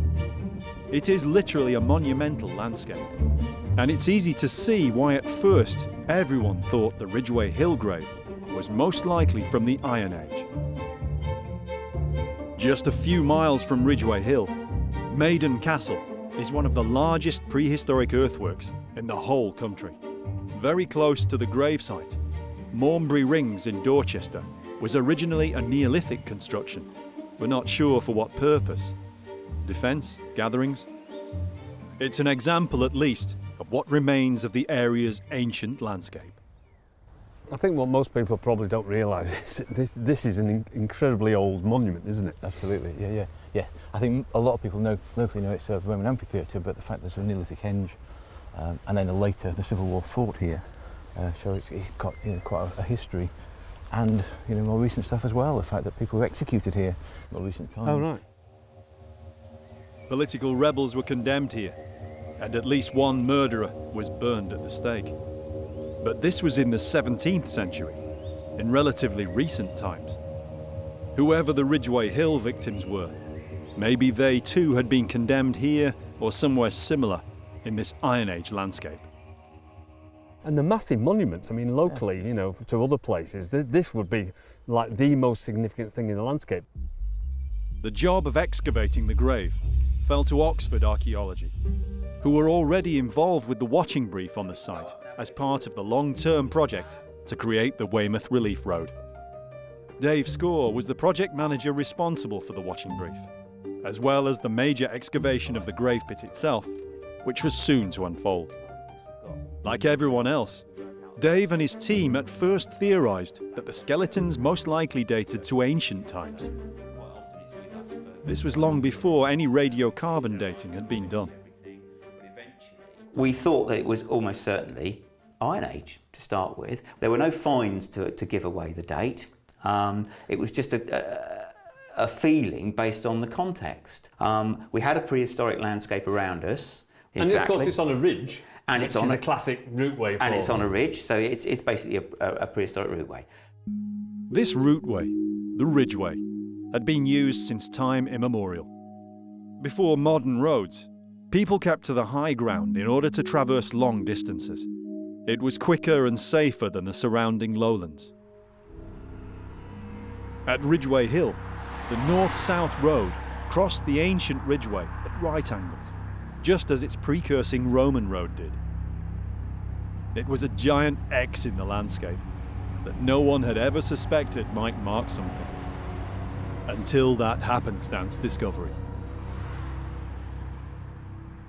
So when did you first hear about this? Can you remember your reaction when you first heard that something like this had turned up? I can actually. I was in my office and I got a call from my project officer on site, just a fairly routine call to start with, basically just to let me know that they'd found something on the watching brief. Yeah. So my guys had been basically watching the machine. It had pulled a strip and some bones had come out. So they'd stopped the machine and they were just letting me know basically they were pausing the machine and they were having a little investigation to see what was going on. And that was it. An hour later, Dave got another call. The archaeologists had cleaned around the area and confirmed that it wasn't just scattered bones in the topsoil, but at least one in situ burial.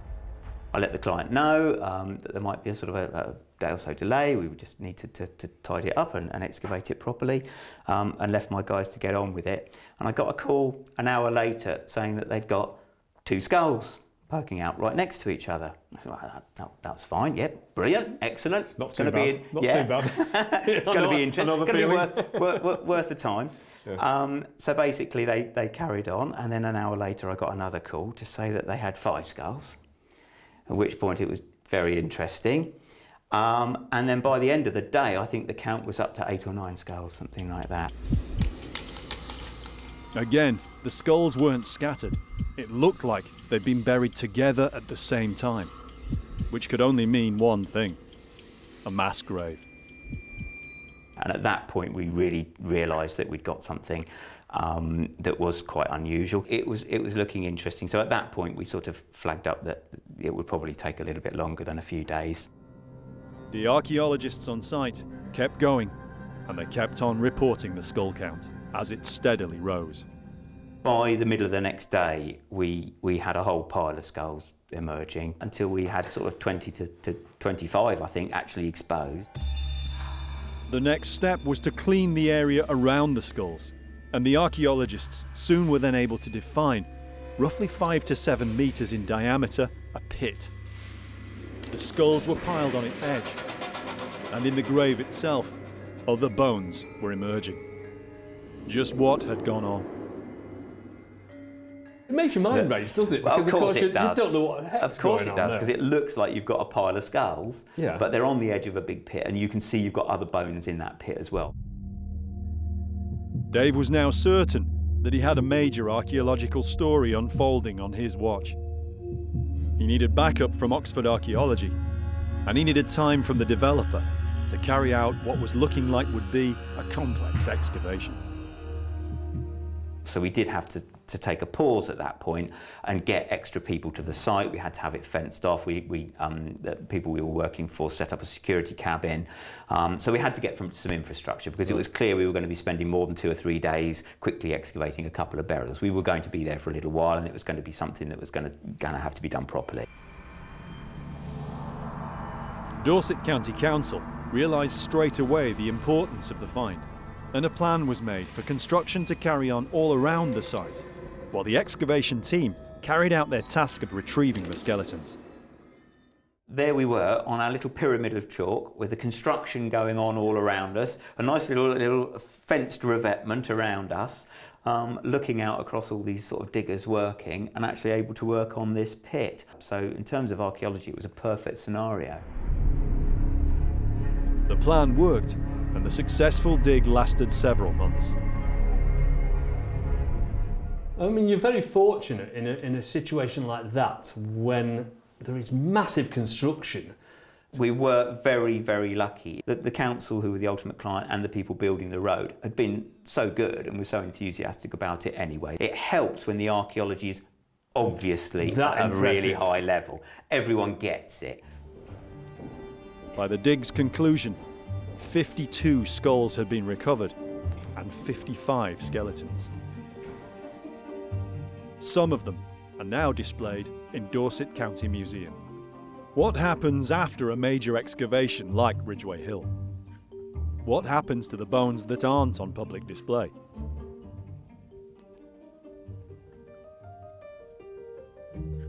To find out more, Tim is allowed access to the County Museum's archive.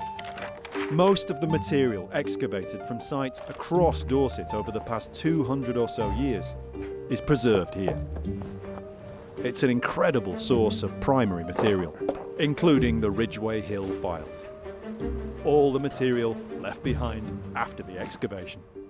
These are identifiable to any archaeologist, so it's a site archive, and we've got the notebooks. Obviously every archaeologist should have their own notebook, and they're the thoughts and stages and processes of everything you do on everyday work.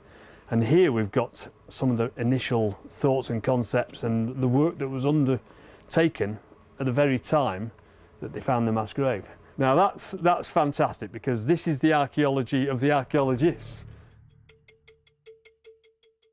Usually this material is stored away and is hardly ever looked at again. But for an archaeologist trying to understand what happened during an excavation, they're invaluable. These are the sort of rough images, the sketches, the notes, the thoughts. And people never see that side of it. And so it's fascinating. And this is the nitty-gritty, basically. The entries date through every day of the excavation, right from the very beginning, bone by bone. So this is the record of them recording the grave. And as it says there, burial pit. And every site has got this information, but when it's an important site like this is happening at the time. You know, skeleton 8152. Each one of these skeletons, this SK number, refers to a skeleton. But of course, this book's full of them. There are SK numbers throughout all the pages. And then they'll give each skull an individual number, because the skulls on this occasion were obviously separated from the rest of the post-cranial skeleton, as they call it. And ideally, you'd like to be able to put the right skull back with the right individual. And each one of these skeletons is an individual. So we're talking about people. These are people that were killed and put in the grave. And that's what we're trying to find. We're trying to find information about the real people. This is all the information that's left of them. What happened to them 1,000 years ago. And now we've got to try to find out the individual data, the information that goes with each one. We've got a collection here of the context records, so obviously everything from before the excavation. And then we go to the individual skeleton records themselves, so every single skeleton has an individual skeleton sheet, and every single skull in that case will have an individual skeleton sheet, because they're separated on this occasion, which is quite unusual. And for example, on this one, the top bones of the spine are present. Axis has 2 distinct cut marks on it. These are the top bones of the neck, and so this means that some blade trauma exists on those bones. So each individual, as we go through it, there's no head on that one. There's no head on that one. And the rest of the skeleton with no head. The rest of the skeleton, no head. The rest of the skeleton, no head. Just the head. Just the head. So sheet after sheet, it's just one or the other, but never both all together, as you would see on a normal skeleton sheet. And that's because each one of these individuals has been decapitated. But I think what's really important about this is it's a very unusual mass grave. And we're talking about people here. This is information about real people. There's information from all the bones that were recovered. But as to why the men were beheaded and buried like this, there were still many questions unanswered. Not only, it seemed, did the individuals go to the grave without their heads, but with little else. We were very conscious that we had an amazing find in terms of the burials, but we didn't have anything else to go with them. We had no finds, there was no evidence of any clothing, no toggles, no ties, there were no artefacts, no jewellery, no bracelets, but there was nothing really to tell what age they were. To try to find out, while the excavation was still in progress, samples of bone were taken from some of the skeletons and sent off for initial radiocarbon dating. It would put to the test the commonly held theory that everyone had so far, that the skeletons were from the Iron Age. It was, I think, about the 5th or 6th week of the excavation before we got those dates back. And when they came back, of course, that was a shocker. That was surprising.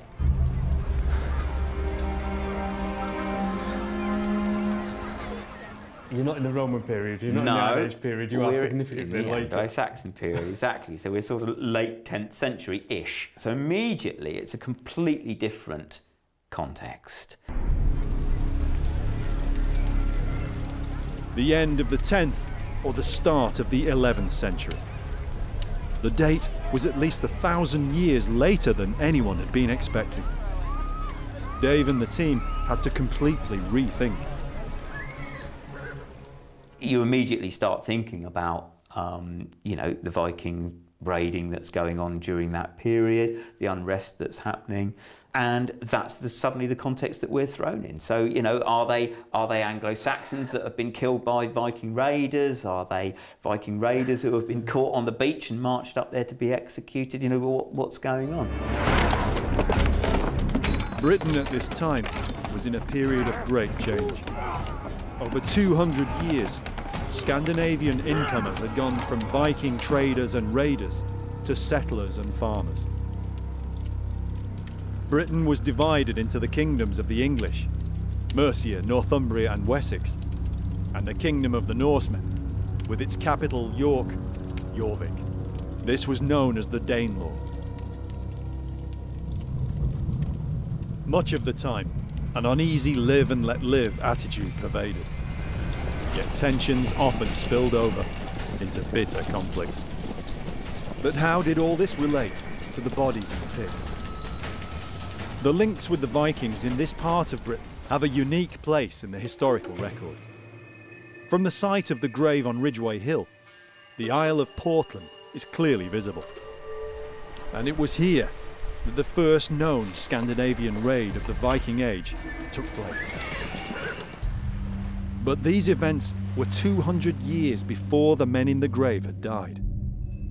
Why then were they buried where they were? And how had they died? Their bones may hold some of the answers. The skeletons are stored carefully, just a few miles from where they were discovered. We always knew that we had something extraordinary and highly unusual, but it wasn't until we examined the skeletons in detail that a very ugly and chilling picture emerged about these individuals and how they'd met their fate. That, to be quite honest with you, it took us slightly by surprise because we've seen a lot of trauma, but nothing quite like this. Louise Lowe is an osteologist, trained in the excavation and analysis of human skeletal remains. Archaeologists like Tim rely on specialists like Louise when they're excavating graves. Louise headed up the burials team at Ridgeway Hill. Her job was to assess each of the individual skeletons as they emerged. She was highly experienced, yet it still left a strong impression on her.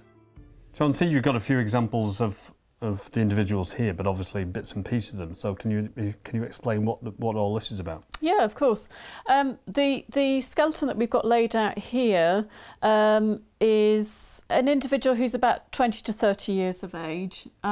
Most of the individuals were younger than that, sort of 18 to 25. One of the youngest was about 14 years. And then there were one or two older ones, sort of in their 40s and 50s. All the skeletons are male, broadly of active or fighting age. It seems obvious with hindsight how the men died. Louise had to remain scientific in her analysis, keeping to the facts.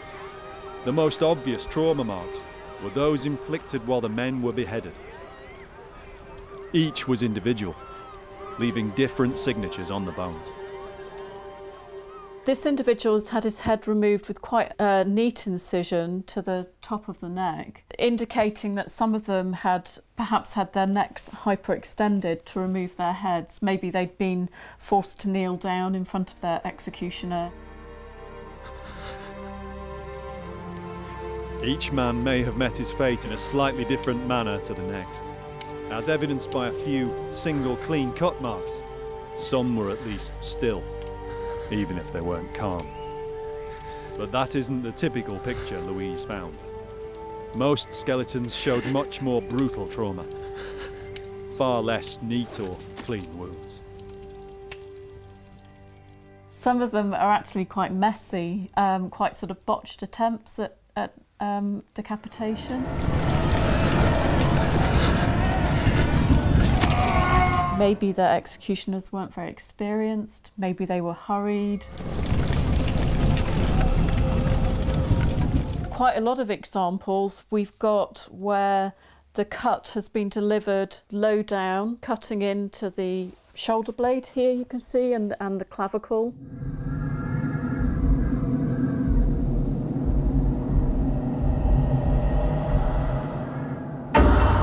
Some have come and cut through to the backs of the mandibles. You can see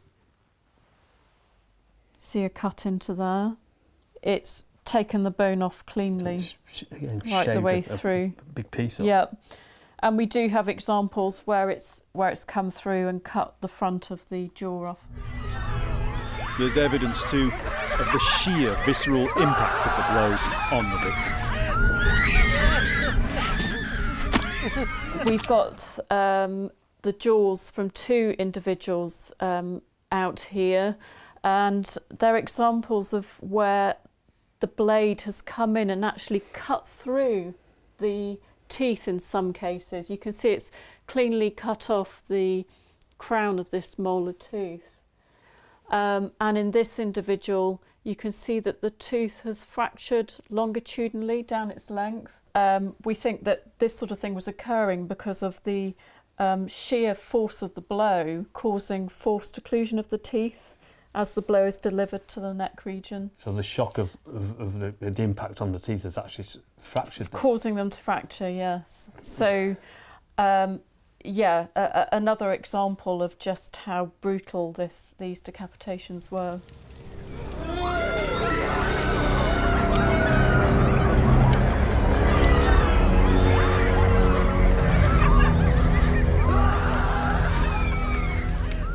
This tooth there and this fragment of the spine there, the fragments are still associated with it, aren't they? I mean, you know, sometimes you think, oh well, you've chopped the tooth off, the tooth would just fall out, but the tooth was found with that individual, which suggests that at very least he had his mouth closed after he died, and therefore the tooth stayed in his mouth.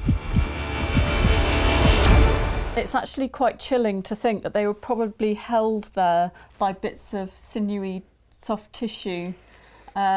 Maybe the tooth was held in place because the type of trauma, this sort of hacking trauma where you're hacking into the neck, you're not cutting cleanly through, so bits of tissue are being dislodged and just sort of enabling removed bits of teeth to sort of rest there. Whether the wounds inflicted were clean or frenzied, the removal of the heads of the men must have been a horror to behold. Of course, you're separating the head from the rest of the body, and so in the bits that are being separated, they would have pulled the bits and pieces of the body apart, like bits of the spine apart and bits of flesh, and of course they would drop off. It's almost as if these people had been butchered. Butchery may be, but did this leave any clues as to the type of weapon used to inflict the trauma? Is it sharp enough to be something like a sword, or is it relatively blunt and something like a big heavy weapon like an axe or something? That's interesting actually. We thought quite a lot about the weapon that had been used, and although we can't rule out the use of an axe or a knife, most of the wounds are consistent with a long heavy blade, and that is actually quite significant because the use of the sword would have been highly symbolic. And that might suggest that these executions have been performed by decree of higher authority, perhaps some sort of judicial execution. In the late 900s and early 1000s, most common criminals were executed by hanging. Death by the sword, when an example of ultimate power and justice had to be made for all to see, was reserved for relatively few crimes. Traitors, captured enemy soldiers, Viking raiders. Can we have any clue as to who these men were or why they were executed? We have around 50 executed individuals. I mean, you could say there's still a slight question mark over that, but we're pretty confident to say it's an execution. I would go with that. So we didn't know at that time who they were. So of course we could speculate all the different scenarios of Anglo-Saxons capturing Viking raiders or Viking raiders executing Anglo-Saxons. There's also the thing that happens during this period is it was quite common for treaties to be formed with the exchange of hostages, for example. So they could have been executed hostages, where the hostages had been left and then people hadn't kept their side of the bargain, and then they have this execution. There is one other event which might hold relevance.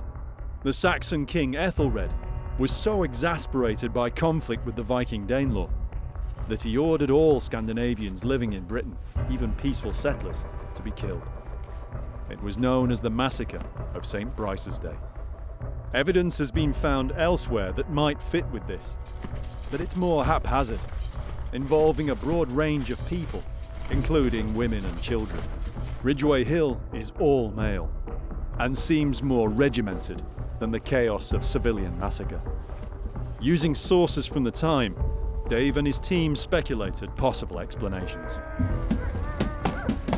One or two people have put forward the idea that it wasn't so much a massacre might not have been so much a massacre of the civilian population, but it could have been Ethelred's idea to get rid of his Viking mercenaries who he had working for him, who he decided he no longer needed.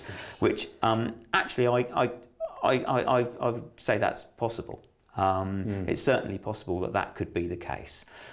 However, it's also possible that it could be a boatload of Viking raiders who have been captured. It could be possible that the Vikings have taken over the area and are marching all the male population from Weymouth up to the hill and executing them.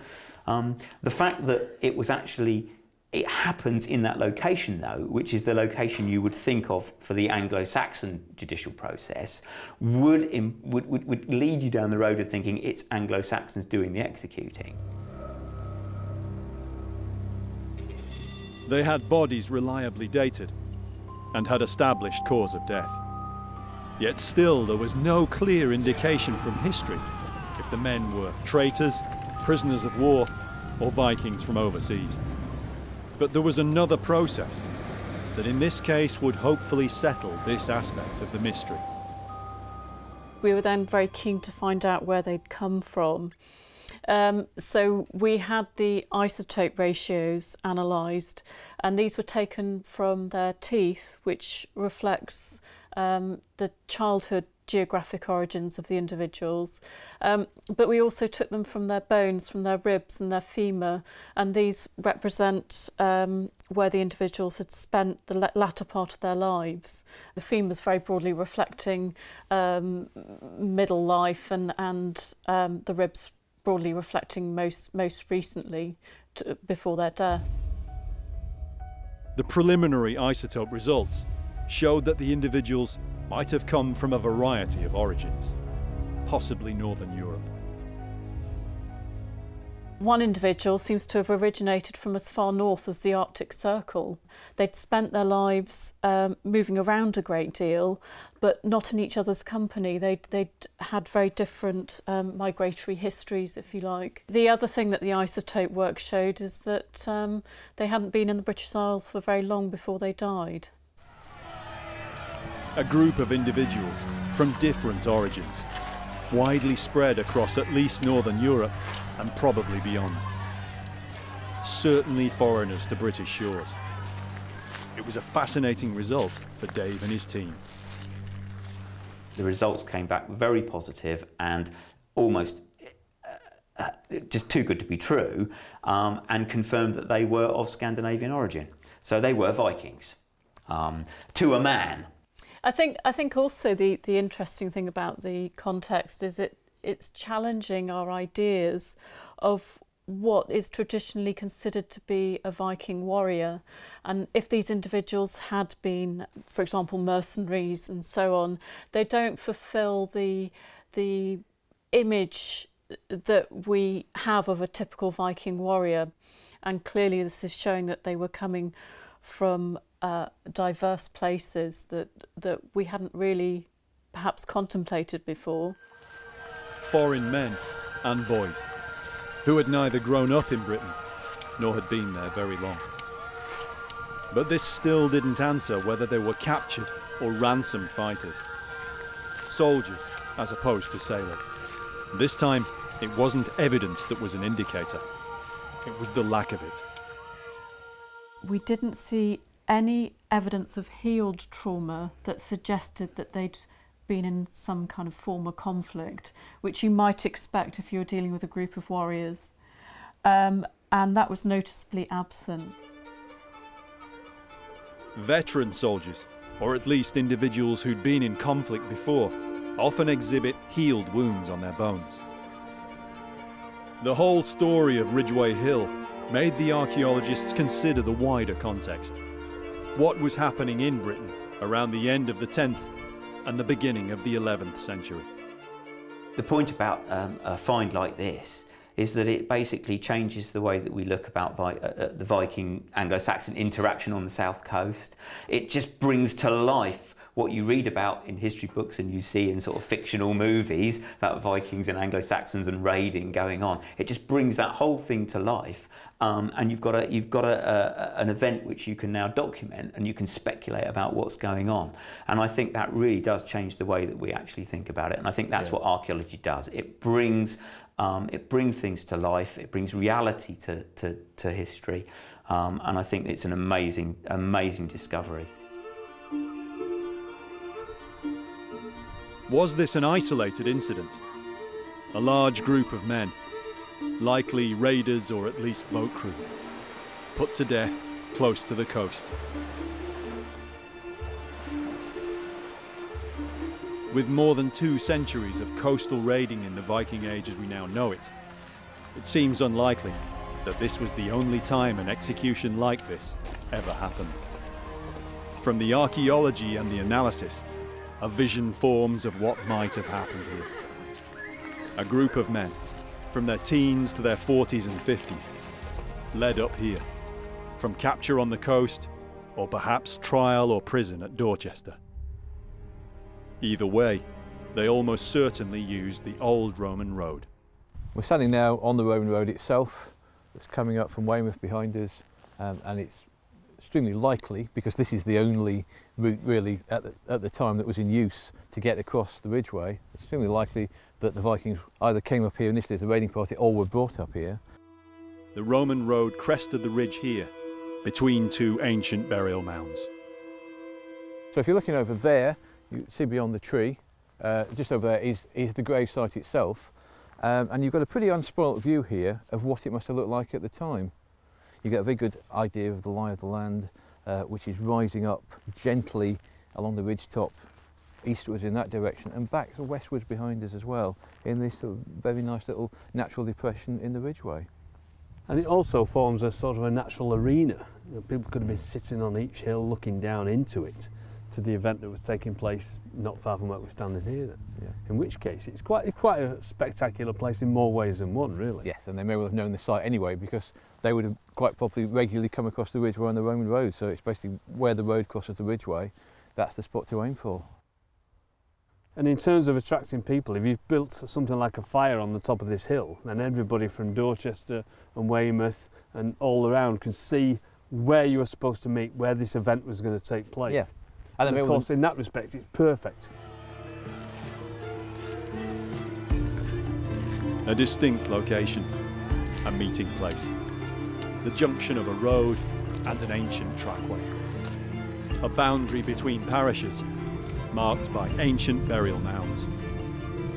All across Britain in Christian Saxon times, such places were used for executions. Perhaps the killing of captured Vikings was a welcome sight. Go, brother!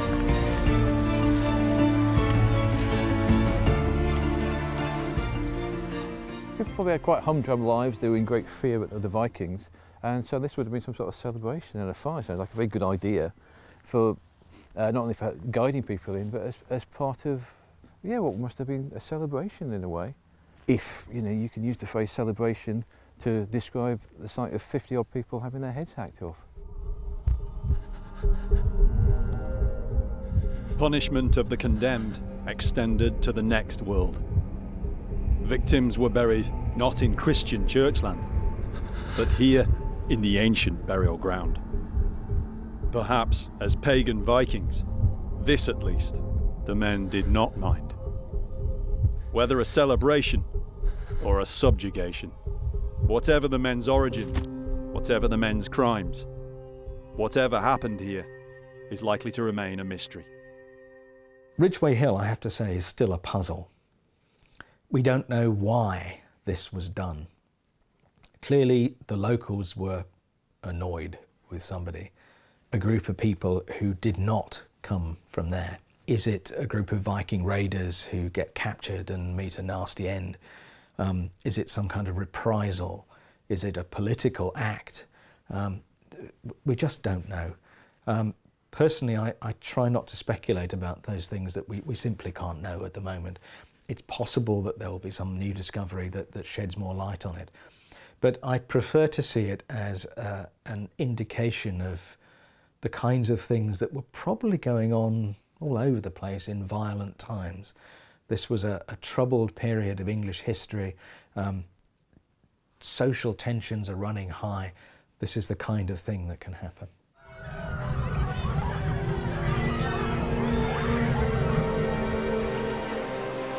The coast and headlands around Britain might yet conceal more evidence of these violent times. Other graves on other coastland hills.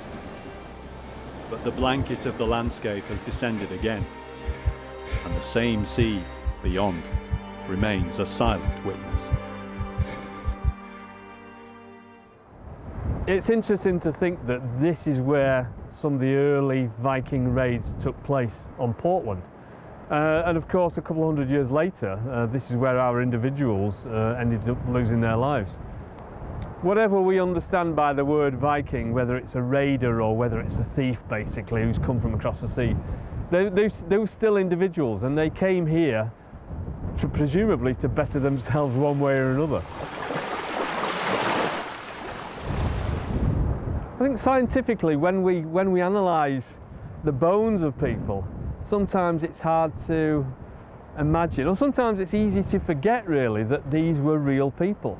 And so we're trying to pull out the information, the data, but basically these were real people. They came from across the sea, they landed on these shores, they were potentially raiding or whatever they were doing this landscape, but this is where they died, and it's not difficult to imagine that they looked out across the sea just before they died, and this was the last thing they saw.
A mysterious mound, folklore and legend. A fortune teller's words come true. A sight unseen in centuries, the greatest icon of the Viking Age. It is definitely a symbol of the Viking Age. A vessel on its final voyage. A ship of beauty, a ship of the dead. They clearly belong in the grave. This was their place to be. A story of ingenuity, of one of the greatest excavations in Viking archaeology. The two women of Oseberg are a mystery in every sense. And the discovery of the most stunning and intriguing grave ship ever yet discovered. The mysteries of the Oseberg.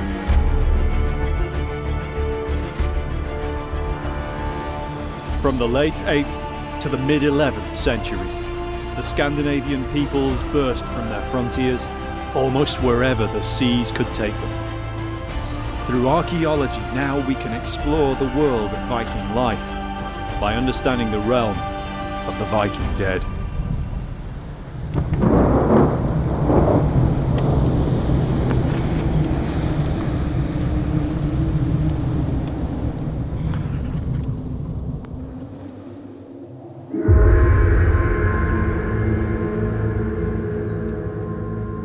Strange blow history's winds at times, down the centuries.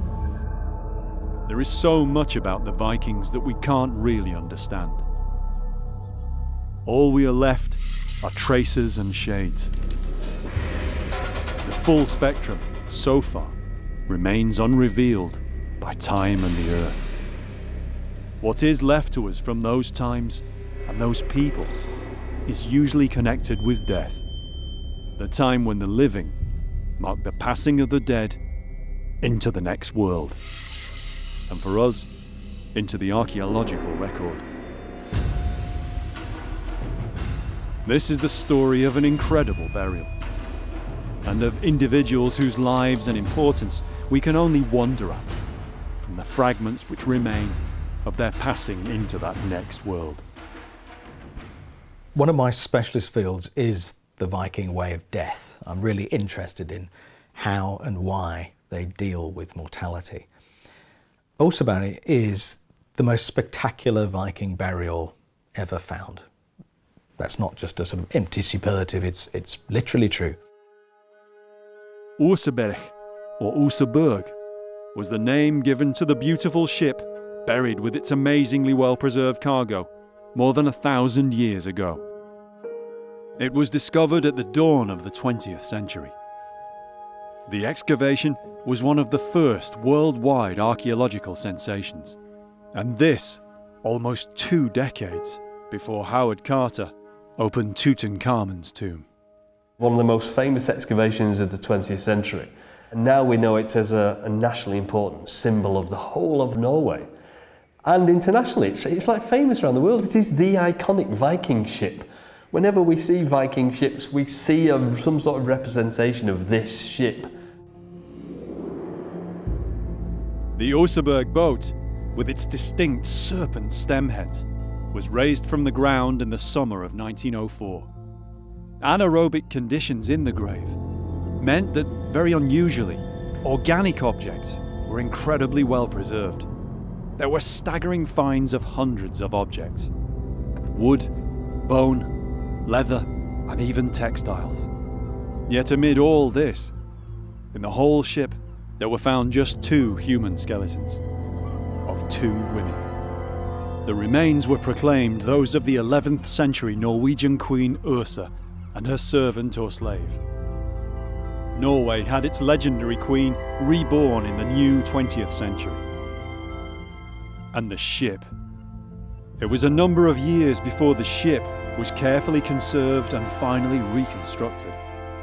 It became known as the Oseberg.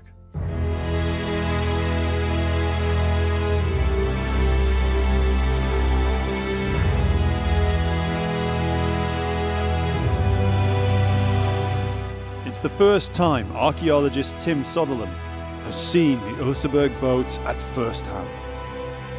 It is a beautiful thing. What a stunning ship. The boat is 21.5 metres long and just over 5 metres broad, and made almost entirely from oak. It is breathtaking, absolutely stunning. The size and the scale of it, it's immense. And in a building like this, it just suits it so nicely because it was made for this ship. In fact, the museum was specially designed to house the Oseberg and its fellow grave ship, the Gokstad. For decades, archaeologists focused on the amazing preservation of the ship and the artefacts. The skeletons of the 2 women by comparison, were all but forgotten. After they were measured and recorded, little more could be done with them. But they were supposedly Norwegian royals, however ancient, so they were reburied.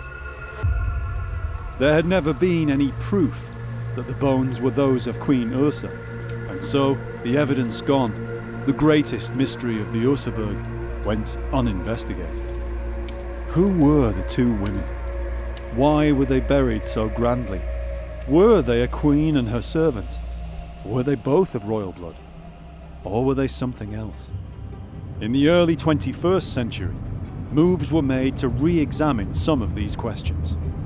Norwegian archaeologists and osteologists revisited the story of the Oseberg and of the bones. Tonsberg archaeologist Terje Gonsom was instrumental in reopening the investigation. He and everyone else wanted to find out more about the two mysterious women. Oseberg is very hard to understand, and things that are hard to understand can easily be mythical. And of course, it's intriguing. In 2007, the skeletons were disinterred in the hope that modern science could reveal something more about the two individuals. Good morning, ladies. Ellen Marie Ness is the curator of the Oseberg exhibits in Oslo's Viking Ship Museum. So here they are, the two ladies who were buried inside that ship. And I think it's so amazing that they're here, that we can see them, that we can study them, that we have them. The skeletons were forensically re-examined to confirm their sex and, as far as possible, their age at the time of death. And this one is the older one, and she managed to be incredibly old when she died, perhaps around 80. And the younger one, a young lady, around 50 or 60. Good ages, though, for that period. Absolutely. But you know, it's better to be rich and healthy than poor and sick. There are also so many things to learn from the bones. The two women had certainly lived long lives relative to the times. Dendrochronology of the ship's timbers suggested the burial had taken place around the autumn of 834 AD. This meant that they had both been born prior to what we now consider the start of the Viking Age, around 793 AD. The two skeletons were incomplete, but from what remained, it was found that both had survived various injuries and ailments in their lives. But there was nothing to confirm what had killed either individual, although it was found that the older woman had suffered for some time with cancer. Analysis of the isotopes contained within their tooth enamel revealed that one of the women was probably Scandinavian in origin or descent, while the other, the older, may have descended from further east, possibly, though not certainly, from the region we now know as Iran. The story of the excavation to raise the Oseberg is also intriguing. Tim travels south from Oslo to see for himself the mysterious mound in which the ship burial rested for more than a millennium. Tonsberg is reputedly the oldest town in Norway. Bora, not far away, seems to have been an area for royal burials. Numerous mounds have been found here. But the Oseberg mound is on its own, well away from here, and not in any known burial ground. Perhaps that's why for so long it lay untouched. Now you see the valley, right? You have the church straight in front of you. Yeah. And it slopes down on both sides. Yeah, there it is. And there it is.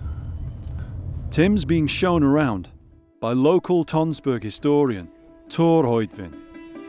He studied the story of the burial's discovery and the archaeological dig which followed.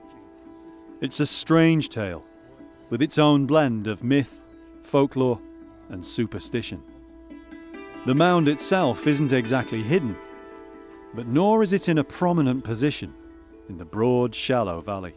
It's low down, tucked away by a small, winding creek. What a bizarre place to put a burial mound. Yes. When you've got so many sort of high places, sort of outcrops of rock and things all the way around. Yeah. You know, if you wanted to do something out of the way, you could, or more prominent, you put them on the higher ground. The mound remained intact and half forgotten for centuries after the Vikings. Such places were suspected to contain ancient burials, but later generations were wary of digging into them, lest dire consequences should befall them. Everybody thought that this was a burial site from the Black Plague. If you started to dig in it, you would dig up the pest. Yep. And of course, all of Norway would die again. Fear of the medieval pestilence meant that the mound remained undisturbed until almost the end of the 19th century. Then in the late 1800s, there comes a farmer, Johannes Hansen. Little is known about Hansen. He moved to Tonsberg to farm the rich land here. Yet like his forebears in the Viking Age, he was, it seems, no stranger to the sea.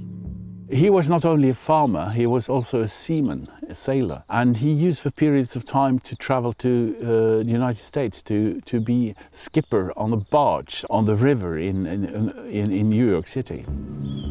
Hansen was a pilot, guiding the great sailing boats on the Hudson River. And like many sailors of all eras, he was superstitious. Like many others, he was visiting a fortune teller there. Yeah. The fortune teller asked Hansen why on earth he'd come to New York, when the fortune he sought was back home on his farm in Norway, in the mysterious mound, the supposed plague burial. So he went back home and he started trying to dig a little bit. And he used a long iron rod. And all that came out was some yellow stinking water, which of course made the local population say that, yeah. What have we told you? We told you so. Stop doing it. This is the Black Plague. You stop doing this. Whether or not it had to do with the foul effluent from the mound, Hansen soon after caught sick and died. The stage was then set for the next important character in the story. Around the year 1900, a man named Oscar Rom purchased the farm. It's not known if he did so because of the mound and its stories. He buys the farm. He must have had a hunch, because he started systematically to excavate the mound. And in the summer of 1903, on Friday the 7th of August in 1903, he comes home to his family, drenched in clay and very dirty, but very happy because he has with him a piece of wood with intricate carvings on it. So far as anyone can be sure, this piece of wood was the first fragment recovered from the burial beneath the mound. Rome could have no clue exactly what it was yet, but it was a sample of what was yet to come. He had to try and gain the interest of Norway's top archaeologist, and he didn't waste any time. And the next day, which was a very extremely hot August day in 1903, he takes the steamboat into Christiania, as Oslo was called at that time.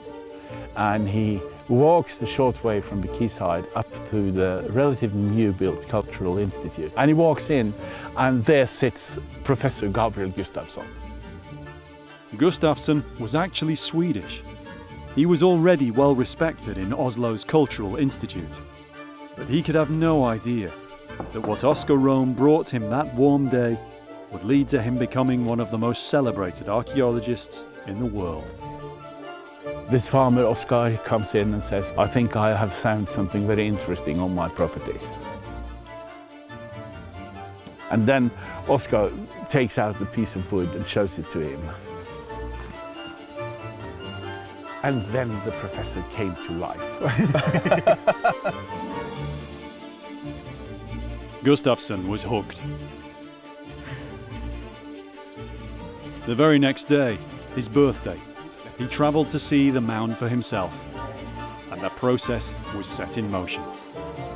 The Urseberg boat and its silent passengers would be revealed. News of the Oseberg and its treasures spread far and wide as word got out among archaeologists and people interested in Viking history.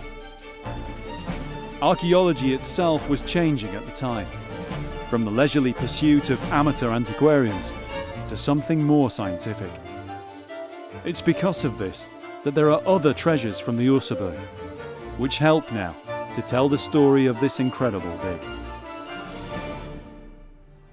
To see for himself, Tim heads to the Cultural Institute, where Professor Gustafsson worked. Here in the vault are the dig archives from the excavation. They're almost as important as the artifacts and the ship itself. This is the documentation from the excavation at Oseberg in 1904. This is Gustafsson's diaries, and this is his sketchbooks. Anna-Britt Halvorsen is the archivist in charge of this unique trove in Norway's archaeological heritage. So these are his day-to-day thoughts and what he was doing and what his plans might be. Yes, it is. Contained in the notes are traces of the character of an archaeologist who perhaps knew he was working on the most important dig of his life. You can see that he has just grabbed the book because it's sometimes upside down, and but he dates every. And of course, this is exactly what we do today. A lot of it is now done digitally, so it's fantastic that these still exist, and it's how he carried out the excavation. This is presumably the excavation trench, so it's 1, 2, 3, 4, 5, 6, 7, 8. Yeah. And it also inside the ship, so it's 9, 10, 11. So we cut it into sections. Yes. And excavated ABC, it. A1, 2. Yeah. And vertically as well. And it's not that different to the way we would do it today, but obviously now we have modern techniques and digital instruments. Yes, but this is quite modern techniques actually, writing it all down, having artists drawing. I think what's really important about this is that these are the first days, the first minutes of the excavations, and of course this went on to be a nationally important site. So is this where all this took place then? Yes, this building was actually quite new in 1904. They just opened for the public. These are the very same offices where the professor was dozing that afternoon, hardly expecting what was to happen over the next weeks and months. And of course it was initially something brought in by a farmer. It was something that could have been something and nothing, but it turned into something massive, something nationally important. Yeah, this is very important because this is what the farmer, Oskar Rom, this is the wooden piece that he brought to Gustafsson here at his office. You can just imagine it. It's a hot day, he's waiting to go home, and somebody comes into the office with a piece of wood that's potentially going to change his life. And little does he know what it's going to turn into, but that was the day that literally changed his life. His eyes must have opened and he goes, okay, yeah. This is quite important. I have to check this out. It started with one piece of wood, but it turned out to be something that is now iconic. Absolutely. More than 100 years after the excavation, the Oseberg still has a major international appeal. Many of the artifacts, too, are now displayed here in the Viking Ship Museum. There are so many, though, that even more are kept in store. For some items, the conservation process is still going on. It's fascinating to compare some of these pieces with the drawings in the dig archive. Perhaps most of all, the carved piece of wood that first aroused Gustafsson's curiosity. It's actually the very top of one of the Oseberg's distinctive serpent stemheads. In fact, the artifacts are dominated by animal imagery. Among the most striking are 4 figureheads. They're carved from wood in incredible detail, each one different. Leopards, lizards, or a dragon's head. Like the serpent stemheads of the ship itself, they're famous and almost everywhere you look in the imagery and lore of the Viking Age. What makes the Oseberg artifacts so special is that the vast majority of them are of organic material, mostly wood, bone or textiles. It's very rare that these kinds of materials survive so long in the grave. Something we tend to forget when we think of the Viking concept of value is textiles. Textiles are very, very time-consuming to make. Other kinds of materials, particularly silk, very expensive. And we know from some of the burials of the Viking Age that really, really flashy clothing, covered in silk, lots of different colours and textures, things that would catch the light when you're in a firelit hall, clothes that would shimmer and glow. That is another kind of wealth, and a very important one. As well as the boat itself, the dead were provided also with other means of transport. There are several sleds, and the largest item, a large wooden cart. Maybe the two women, advanced in years or too sick or infirm to walk, used these in life. Again, everything is ornately carved, and on the cart is depicted the goddess Freya, who it's said also had a carriage, pulled by cats. The many animal carvings, the goddess imagery. Did the women have a spiritual or shaman-like importance, beyond conventional status through wealth? There's a lot of that equipment that is not easy to explain, because it's a lot of things is not just functional, they're quite symbolic.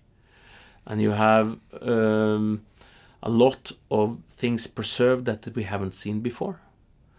And of course, it's intriguing when two women have all this equipment, and it's placed in the landscape, and it's hard to try to compare it with other finds, because it's unique.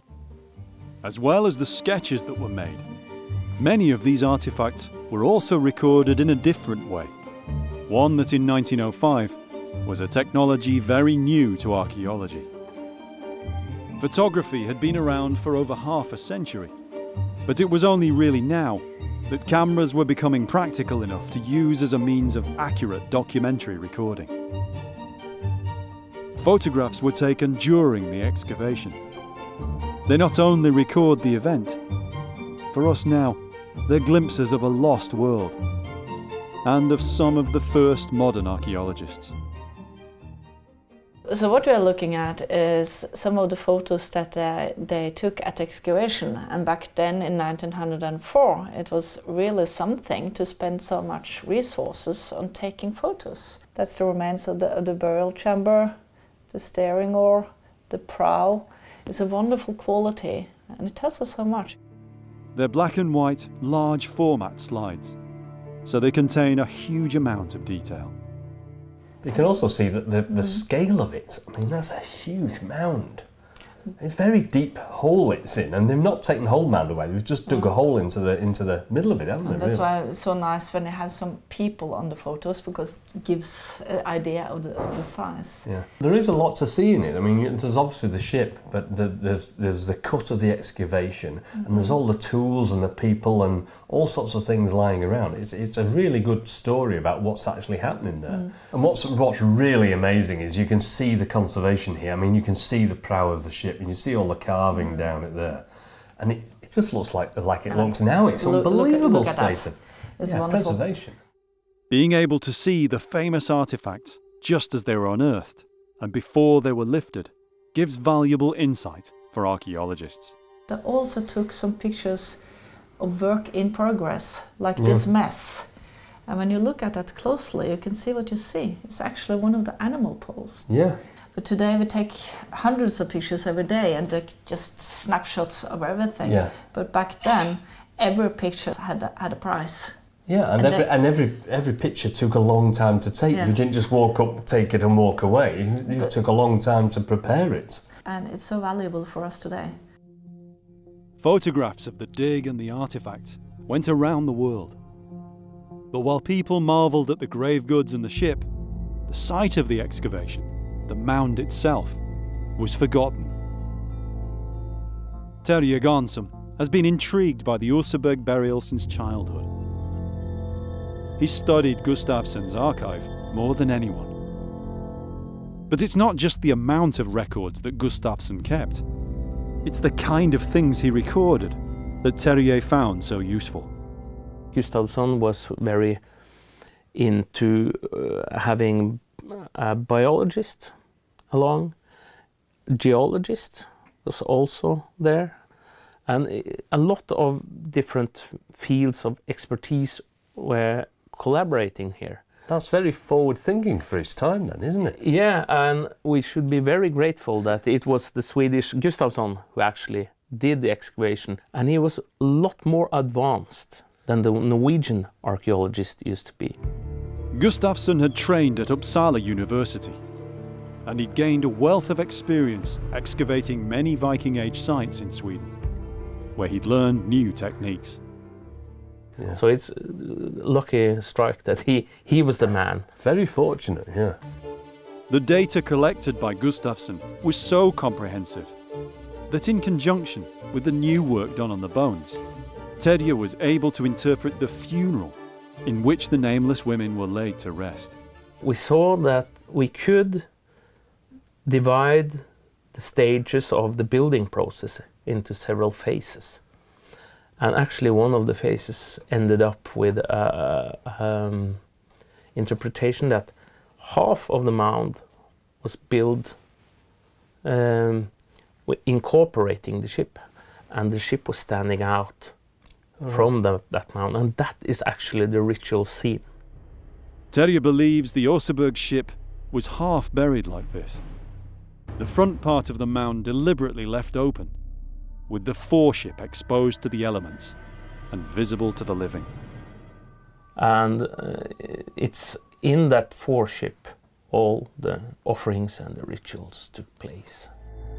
The bodies of the women were probably laid in a chamber or bed that might also have been left partly or completely open, almost like a state funeral, perhaps for people to view the bodies or pay their respects.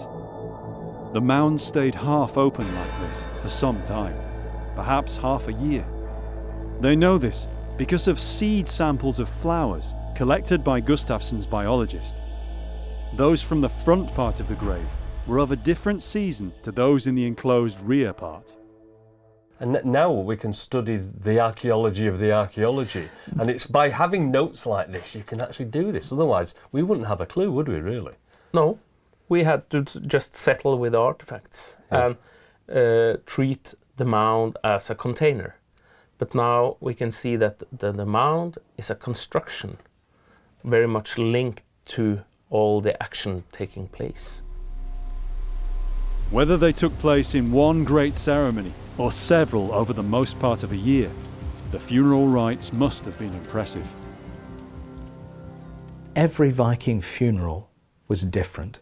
We can classify them into groups, so you have boat burials or what we call chamber graves. They're kind of little underground rooms where you put the dead, sometimes seated in chairs. But when you go inside those graves, what they actually do for just this dead person on this occasion, in this place, is always individual.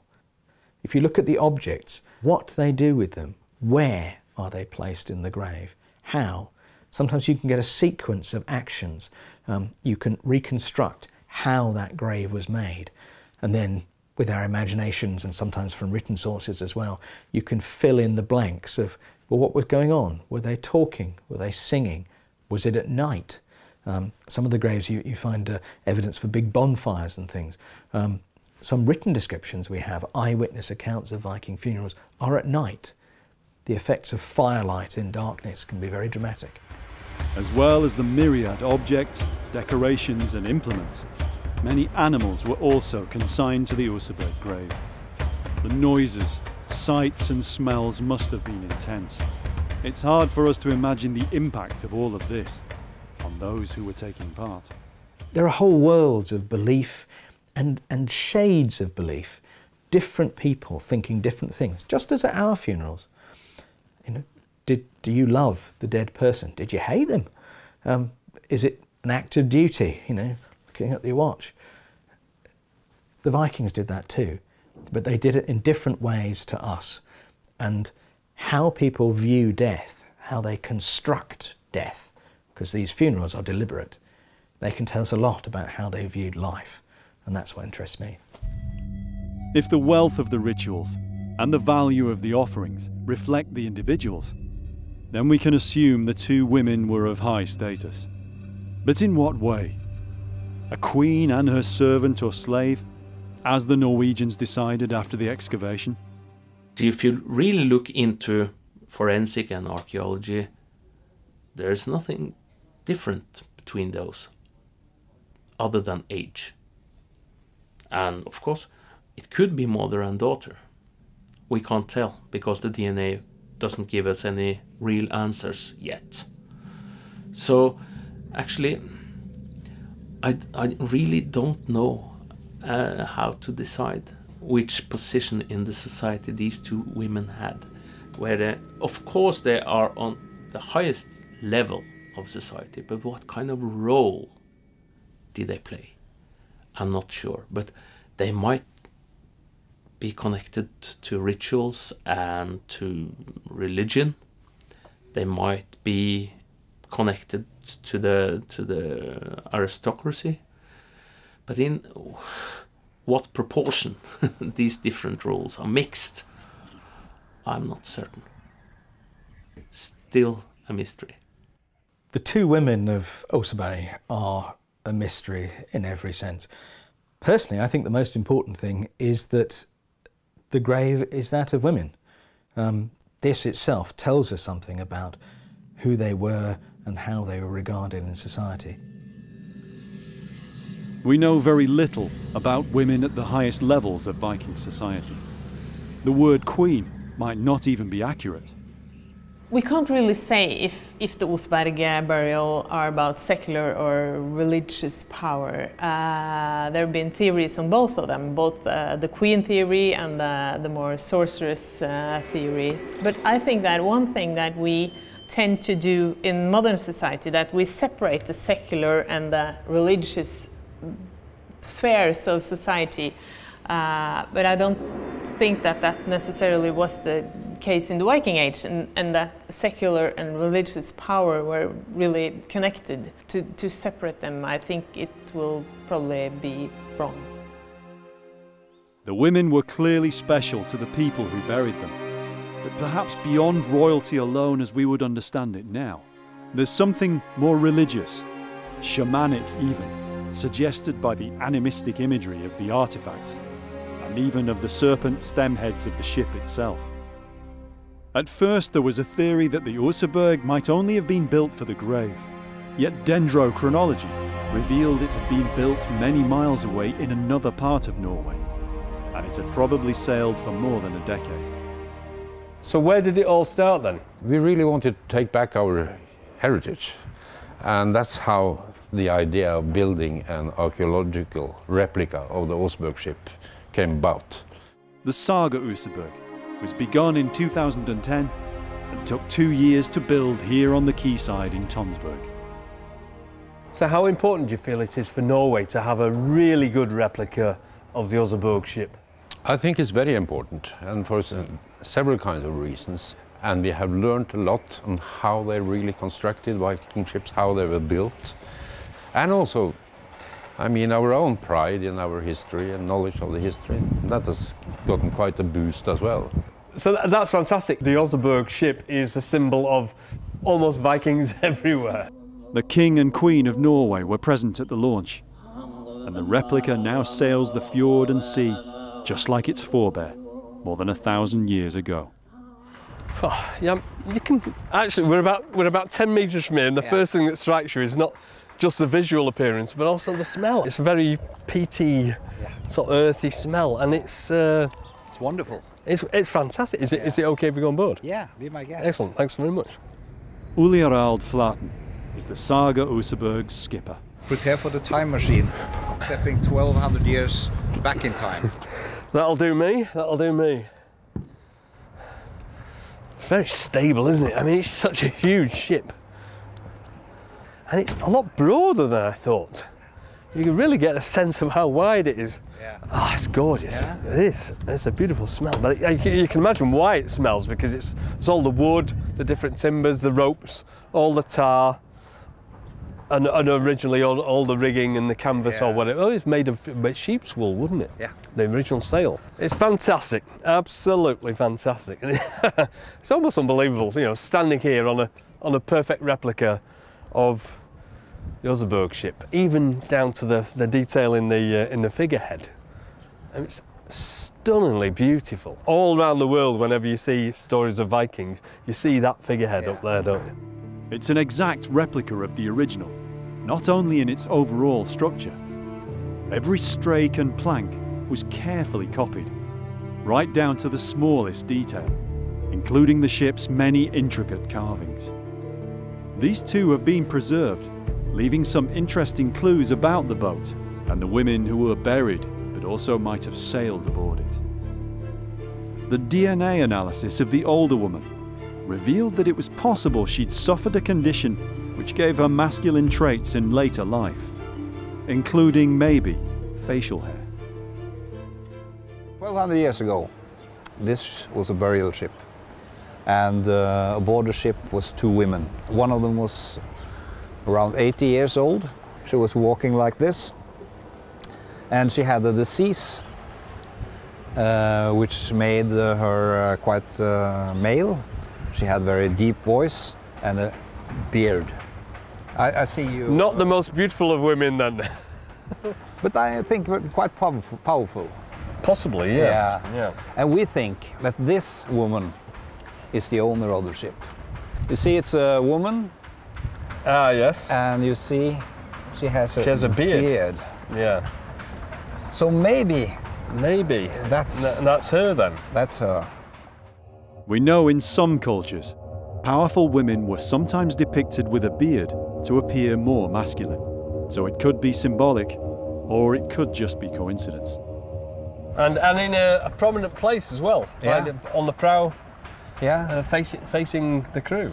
So definitely an important image. Absolutely.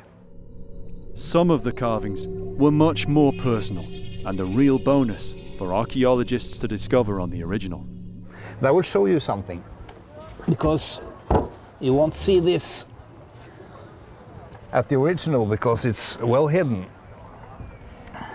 So, wow, that's original? Yeah, that's original. That's a copy of the original carving? Yeah, that's Viking graffiti. But it's not just any old graffiti, is No. it? That is, without a doubt, this ship. Yeah. So somebody's drawn a picture of this ship on one of the planks of this ship. Yeah. That is unbelievable. And it's... Maybe they had some spare time and had to do something, or maybe it's a ritual. We don't know. It's almost as if they're doodling. Yeah, it is, just sketching and had time to spare. That's really, really nice. I like that. And that's without a doubt, isn't it? I mean, you can tell the way all the lines are drawn. This is definitely this prow. I'll show you one more thing. Yeah? Yeah. Better than that? Maybe. On some excavated boats, carvings have been found, perhaps by the builders or members of the crew, of the outline of a hand or a foot, almost like a signature. I told you the owner of this ship was quite a small lady. And here, oh, look at that. Here we have a carving of a foot. And it's quite a small foot. The carving is comparable in size to leather shoes from the grave, which show signs of having been used before the burial. There are some sites especially in Scotland, for example, they apply carvings of feet to quite significant places. Yeah. That would be so nice to think that that was her foot, wouldn't it? It would.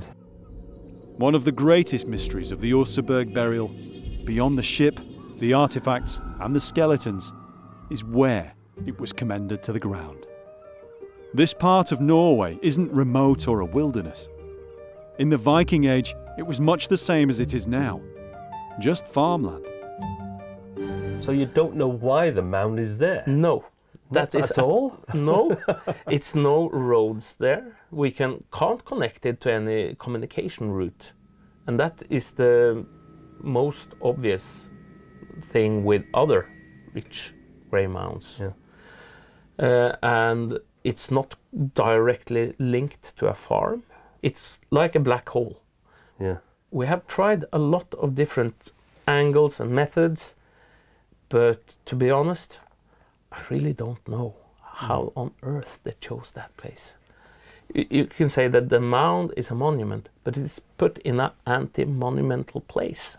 Yeah. Lowest part in the valley, not visible from very many places from that valley. Archaeology showed the boats had been dragged over land to this spot. The timber they had used to do this was still beneath the keel. So it's an active choice putting it down in that valley, but we can't really know why. So it may be that something that is under even the modern, what's left of the mound and the former excavated trench that they put the ship in. There may be something under the whole thing that would tell us why they did it.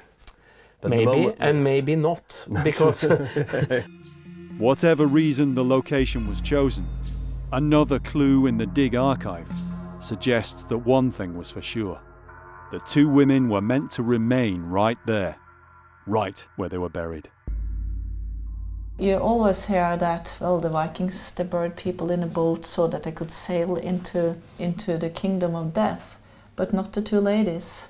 They were supposed to stay put in the grave. I mean, look at the size of the stone. And that's the anchor. Do you think that's the real anchor stone? It's not an anchor stone. It's just made for the funeral. So this looks like it was meant to tie that ship to the ground in that location. It certainly looked like. It's huge. And it's so interesting why those two ladies shouldn't leave. That's interesting, isn't it? So they were supposed to stay there forever. Leaders, spiritual figures, witches. Perhaps all of these at once. Buried in a beautiful boat, but moored to that place, tied into the grave for some reason. DNA and other analysis in years to come may well reveal more about the two women, but we're unlikely ever to know all the answers. I think that the key to this is to unpack our assumptions, not to be so sure, so ready to come to conclusions about these graves, and instead to try and begin with what they are, the collections of objects, the particular combinations of people and things and actions at a particular place and a particular time, and then work from there. They clearly belong in the grave. This was their place to be. The burial ship of the Oseberg weaves its mysteries yet.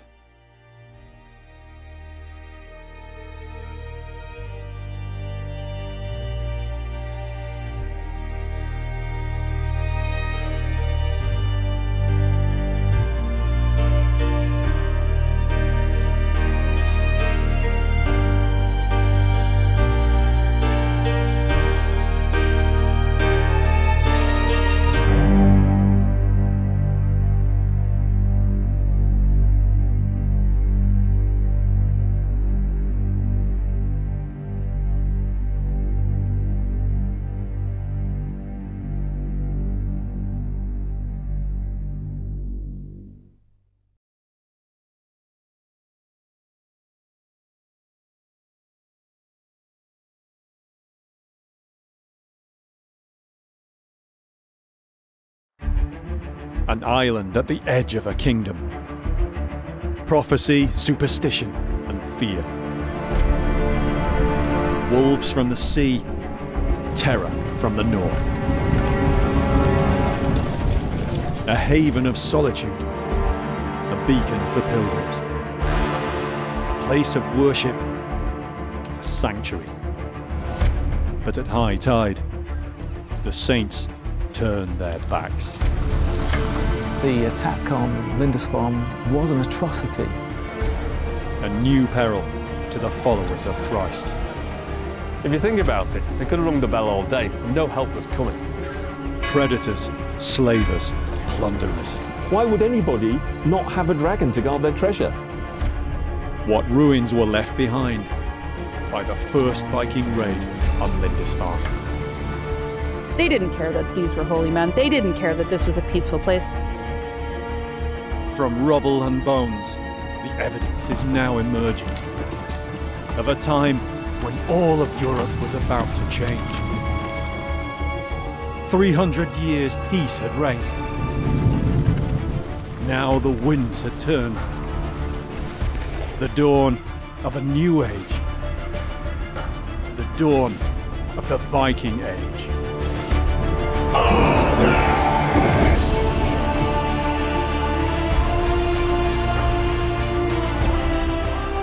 From the late 8th to the mid-11th centuries, the Scandinavian peoples burst from their frontiers almost wherever the seas could take them.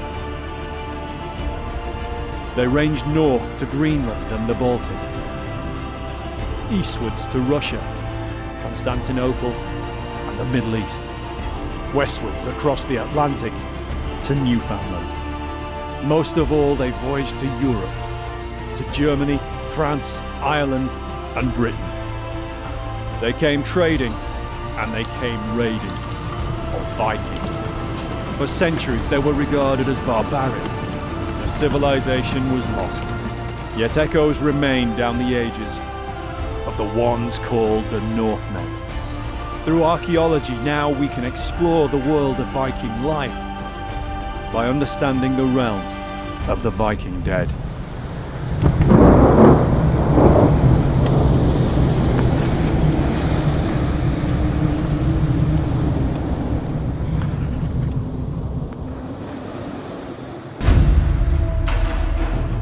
The era we know as the Viking Age began on a remote island off the coast of northern Britain.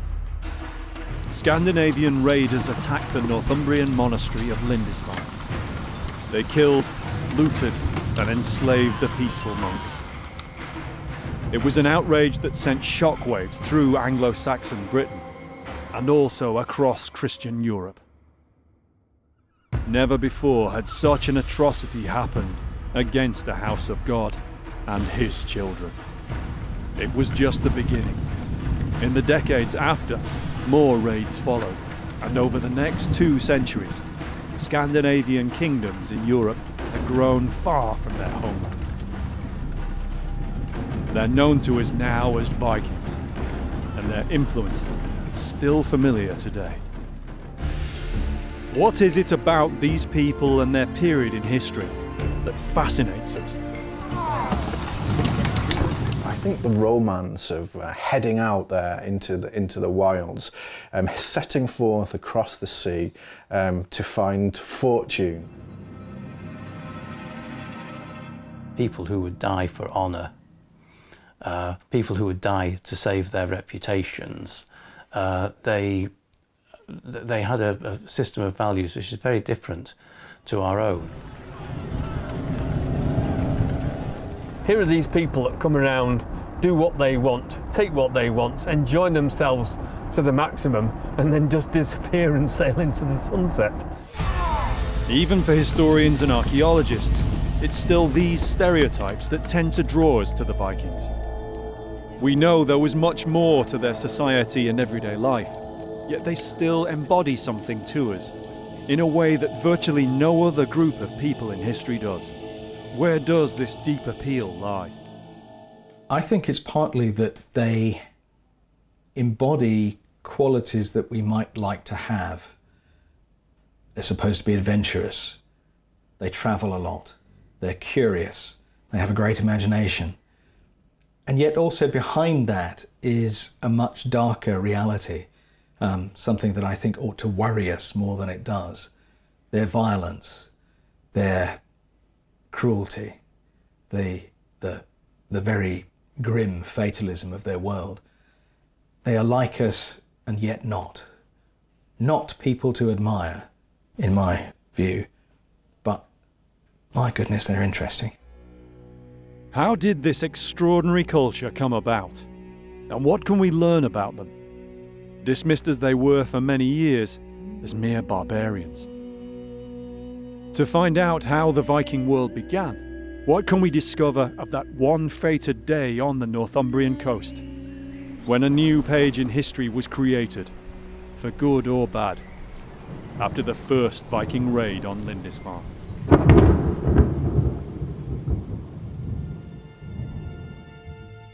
After the attack on Lindisfarne, Anglo-Saxon monks wondered why such horror had befallen their brothers in the year 793. In this year, dire portents appeared in the sky over Northumbria and sorely frightened the people. They consisted of immense whirlwinds, and flashes of lightning and fiery dragons were seen flying in the air. Of this calamity and unusual happenings or strange conduct. What is the meaning of the bloody rain, which we saw in Lent in the city of York in the church of St. Peter, falling in a clear sky menacingly from the top of the roof? Punishment by blood was coming from the north upon these people. Its beginnings may be seen in the blow which recently fell upon the house of God. Bloody rain and dragons aside, there were real portents that a clash of cultures was going to happen. The year 789. At Portland on Britain's south coast, 3 unknown craft made landfall.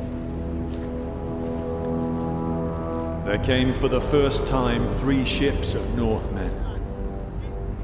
The reeve rowed out to meet them and tried to force them to go to the king's residence, for he did not know what they were, and they slew him.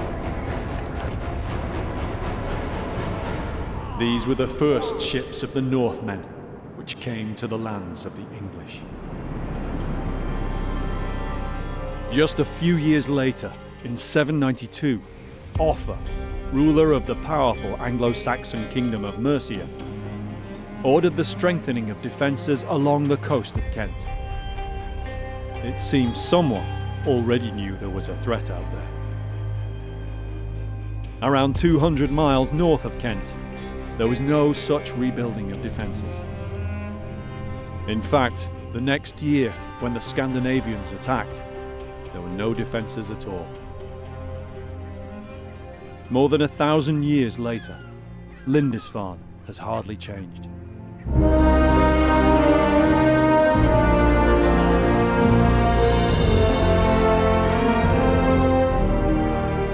The Holy Island is on northeastern England's Northumberland coast. It's separated from the mainland by just over a mile of sandy causeway. Even today, it's only crossable at low tide. Twice a day you can cross. Twice a day, it's reachable only from the sea. Archaeologist Tim Sutherland has worked on digs across Europe, but never yet on Lindisfarne. It's in an incredibly remote place, but when you get to this part of the causeway, it's just sky. There's very little around you. It's endless amounts of sea and sky. It's a stunningly beautiful place. He's excavated mass graves from later medieval battlefields, but so far not from Viking or Saxon times. He's here to discover what might remain of the people who were here at the time of that first raid, who lived and worshipped on Lindisfarne. I think the whole reason people would come here would be for isolation, because you are nearly always cut off. It's something that always sticks in your mind, is that you are right on the periphery of life out here.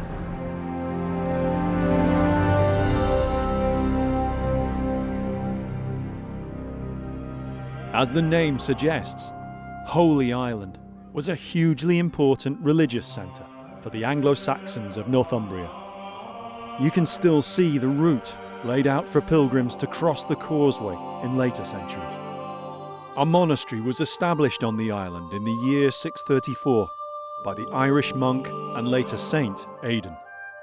Aidan had been a part of the monastic community at Iona on the western coast of Scotland. By founding his monastery on a remote part of the coast, Aidan was continuing a tradition that was already widespread in the monastic communities of Britain and Ireland. It also became a centre of learning, most notably in the form of the Lindisfarne Gospels, which were produced in the early 700s. The Gospels were so finely rendered that later generations assumed that they must have been crafted by angels. For more than 150 years, Christian monks had lived and worshipped on the island of Lindisfarne. The Holy Island may have been a monastic site, but it was far from being a closed community. It had workshops and farms which had to be supplied or had to sell their wares. Quantities of vellum, inks and pigments to produce gospels, ivory, silver and other precious metals to decorate their covers. Traders and merchants would have been frequent visitors to the isolated site. Lindisfarne was also a prestigious jewel in the Northumbrian crown. Since Aidan, many of its abbots had also been canonised as saints.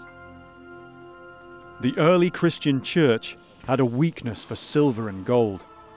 The richness of Lindisfarne's chapel would have been famous along the coastline of Britain and beyond. Archaeologist and writer Max Adams has researched the situation in Northumbria at the time of the first Viking raid. Any monastery sitting on the east coast of Britain is a cash machine waiting to be emptied. No wonder then that Scandinavian raiders turned their heads. Vikings then didn't just appear out of nowhere at Lindisfarne. Foreign travellers and traders, including Scandinavians, would have been very familiar. They've been wrecking Britain for so long, they know where everything is, and actually now is the time to start going and cashing in on all that knowledge. We don't know why the Scandinavians began raiding, apparently all of a sudden, at the end of the 8th century. It could be that Lindisfarne was just the first major raid that we know about. And in the centuries preceding the Viking Age, questing for treasure was already a part of a storytelling culture. Treasure is guarded by dragons, can only be won by deep cunning, bravery, and any attempt to steal treasure will be met with the vengeance of a god. Unlike Scandinavian treasure, the treasures held by the monks, that treasure is not guarded by dragons, it's guarded by prematurely balding men dressed in monks' habits, not carrying swords, with no combat training at all.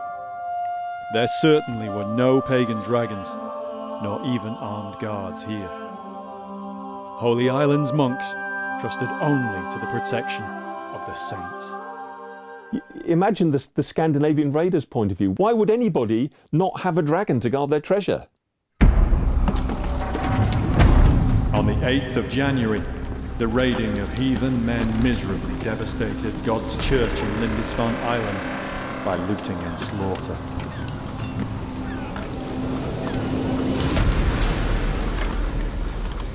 Word of the outrage spread fast among the monasteries of Europe. We know hints of what happened from a letter written by a monk named Alcuin, who wrote to Higbald, abbot of Lindisfarne, who survived. Your tragic sufferings daily bring me sorrow, since the pagans have desecrated God's sanctuary, shed the blood of the saints around the altar, laid waste the house of our hope, trampled the bodies of the saints like dung in the street. Where is the God of the Christians?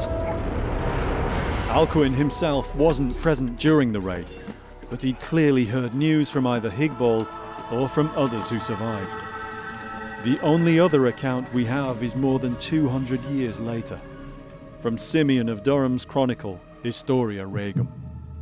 They came to the church of Lindisfarne, laid everything waste with grievous plundering, trampled the holy places with polluted steps, dug up the altars, and seized all the treasures of the holy church. They killed some of the brothers, took some of them away in fetters. Many they drove out, naked and loaded with insults. Some they drowned in the sea. These few written fragments are all we have about what happened. But what other evidence might exist?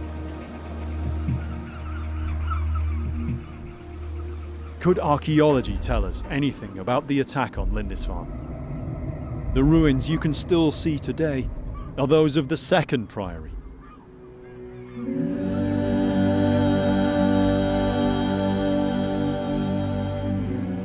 Abandoned after the Reformation in the 16th century, This building replaced the original priory that the Vikings supposedly damaged or destroyed, we don't know. Those original remains have been lost and forgotten for centuries. And now archaeologists are doing their best to find them again. As soon as you read about the Viking period, we're drawn straight into Lindisfarne. But archaeologically, this is such an undiscovered place. There are archaeological excavations in this iconic place that will really lead us into the way forward in terms of our research into the Viking period. There's nothing left on the surface now from the Anglo-Saxon priory. Yet over the years, some clues have been found. These are all that remain of the lives of people who lived a millennium ago. Grave markers of the Anglo-Saxon people, perhaps even some of the monks, who lived here around the time the Vikings came. But there's one stone that's different. It was found in the early 20th century, and it seems to carry an echo of the terrible events at Lindisfarne in 793. It seems to depict Viking warriors, clad in armour, carrying axes and swords, and it became known as the Doomsday Stone. You see these warriors with their axes. It's so easy to interpret that as the Viking raid on Lindisfarne. But you can't carbon date stone, and the context of its finding is lost, so it's not known if it's from the time of the raid. It could be earlier or later.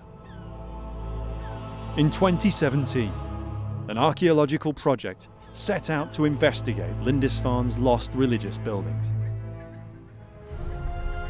Enclosing the seaward side of the monastic site is a natural embankment of whin rock called the Hewf. It's like a protective arm around Lindisfarne's little harbour. The whole area is now a nature reserve.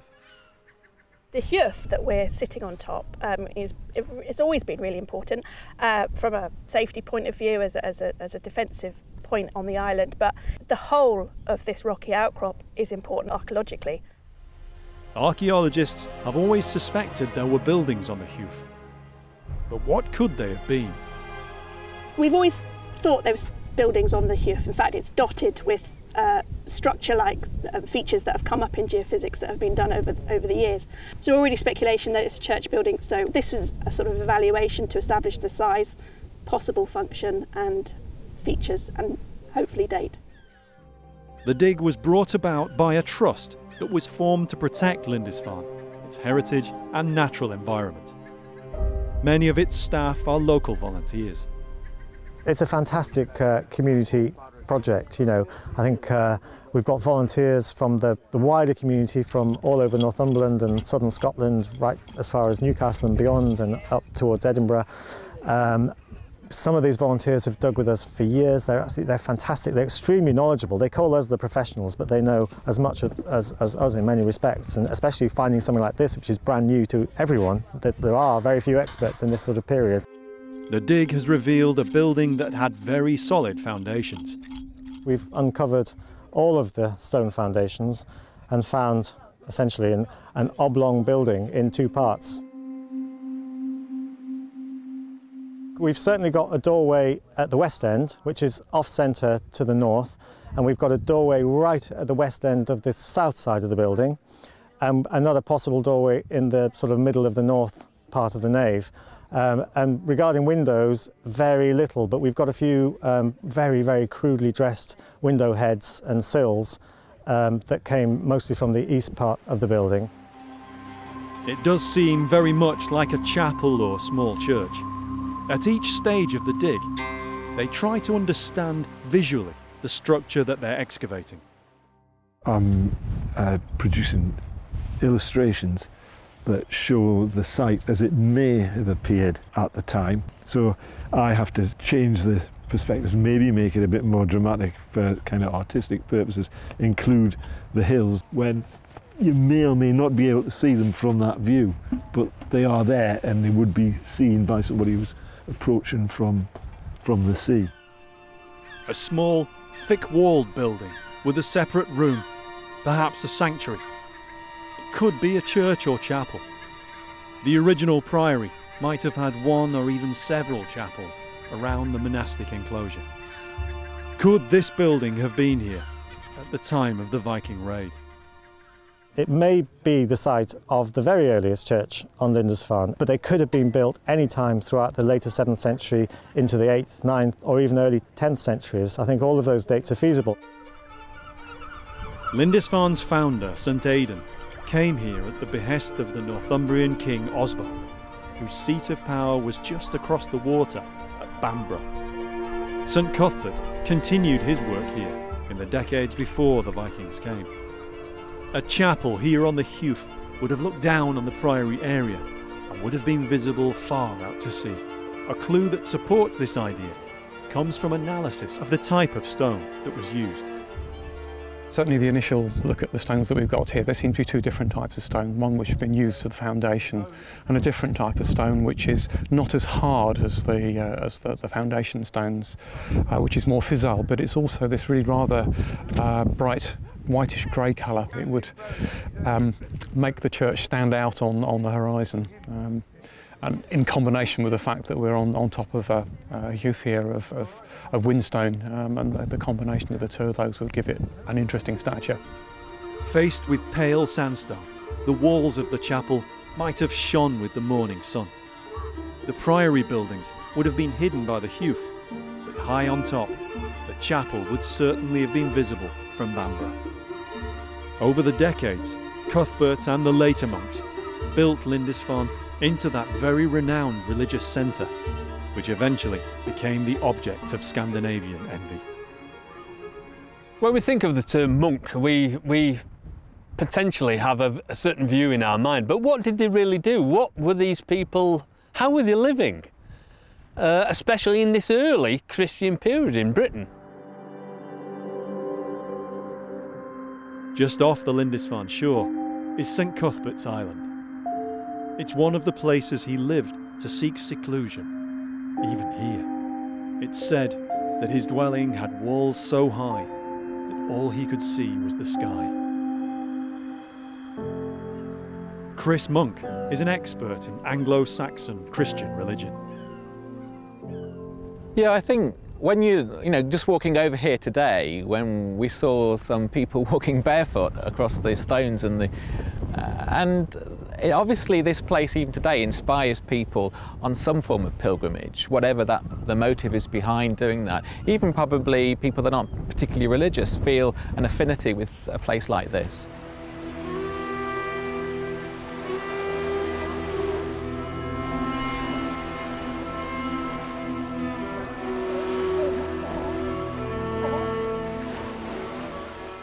Its very landscape draws you in, I think, and the sounds and the sounds of the seals and the birds.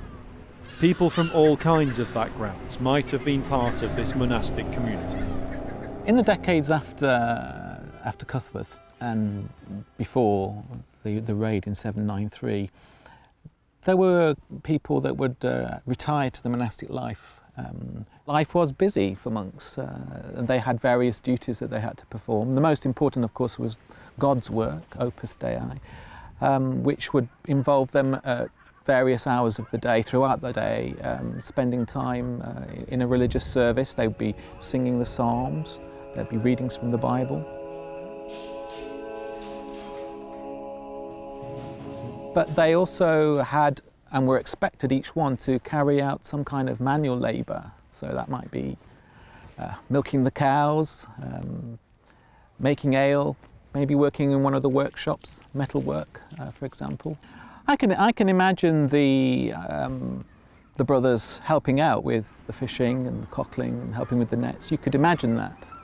And really, although all of the brothers were expected to engage to some degree in this kind of work, it would vary perhaps to do with their seniority. So a senior monk, one that had been in the monastery for some time, may well have some special duties, perhaps to do with reproducing biblical texts, working in the scriptorium. And that would be their manual labour, because it would have a physical aspect to it. It's back-breaking work, eye-straining work. They may well be involved also in preparing the vellum. Also, the brothers were of all ages here. Yeah, one of the things that people often don't realise is that part of the monastic community were children. There were young children as young as 7 who were oblates that were brought by their parents to be dedicated to the monastic life, and they would be trained up and eventually become novices and then become full-blown monks. They'd learn Latin and they'd learn to write, and they'd gradually develop the skills.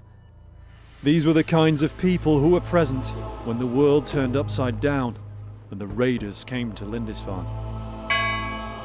Hard-working, learned, earnest people, including children. All of them defenseless.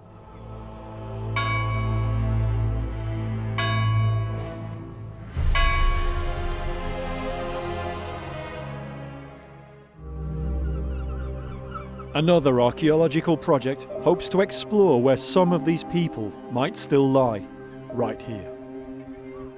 An initial dig in 2016 made some significant finds, and on the very last day they found a suspected skeleton burial, but they were out of time.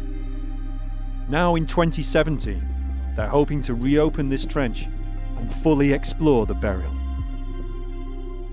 What was good about the sites here, obviously, is that they were finding skeletal remains, and in theory, these could be some of the earliest skeletons ever found on Lindisfarne. Trying to find evidence of the archaeology of the Viking period is very rare, and they might have come across it in abundance here.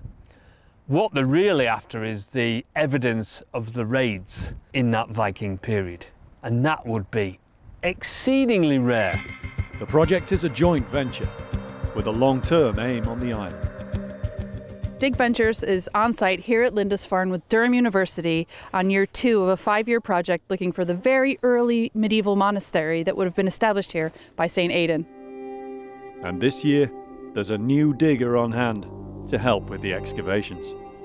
So they tell me you're an archaeologist. It has been known, yes. In a long time ago now, though, most of it. Well, how long has it been since you actually did any digging, though? A couple of years, so my knees are probably recovered by now, so I should imagine if I do some, it'll probably hurt. Well, it's about time to get you out from behind your computer. Do you fancy a wee scratch about? Definitely, but all right. I'm going to trowel, that's the problem. An archaeologist who travels without a trowel? Exactly, well, that's the thing. I'll say it's been a couple of years. All right, well, you're going to have to use mine then, I'm afraid. All right, thank you very much. Right, this is it, is it? Well, it's not going to get lost, is it? No, well, you know, that's why I did it, because people keep stealing my trowel, and you know... I've had that problem in the past, so that's a very good way of making sure nobody steals your trowel. All right, well, we've got just the spot for you. Excellent. Straight down. Excellent. After you. So your mission, should you choose to accept it, is to help everybody here sort of picking off the rubble that we know is overlying the earlier phase. Yep. We basically know that we've got 2 phases here. And this later phase, is it a building? Are they graves? We're not really too sure. But there are potentially burials under here? Oh yes, we believe so. And there's lots of human bone around. Lots of human bone. The team have their own unique approach to archaeology, both in the field and in how the information is disseminated around the world. Our team is a little bit different than most archaeology teams you'll see out there, and we do community archaeology in that we work with members of the public. We use crowdfunding and crowdsourcing and digital technology to just increase the range of opportunities for people to participate in archaeological research. The reason why we do things so differently here at Dig Ventures is because we're crowd-funded. And that means that about half of the people who support the dig don't ever come to site. They're based all over the world, some in the UK, many in the US, but all over Europe and even Australia. So it's vitally important that the material that we excavate, the finds that we discover, and all the context records that we make get published instantly, and they can share in the joy of discovery, just as we are in the trenches. Just keep on scrolling. Cool. We've seen many of the team recording out there using their smartphones or iPads of the skeletal remains that they're discovering. Well, just as soon as that material is recorded on the iPad, whether photos are taken on there or whether they've written little notes in there, well, that goes straight onto a dedicated website on our main website, a Lindisfarne microsite. It's called Digital Dig Team. And in that you'll be able to see how those artefacts relate to other things that have been found. And it means that we can also make 3D models as well, so that people can see exactly what it is that we've got, almost as though they were holding it in their own hands.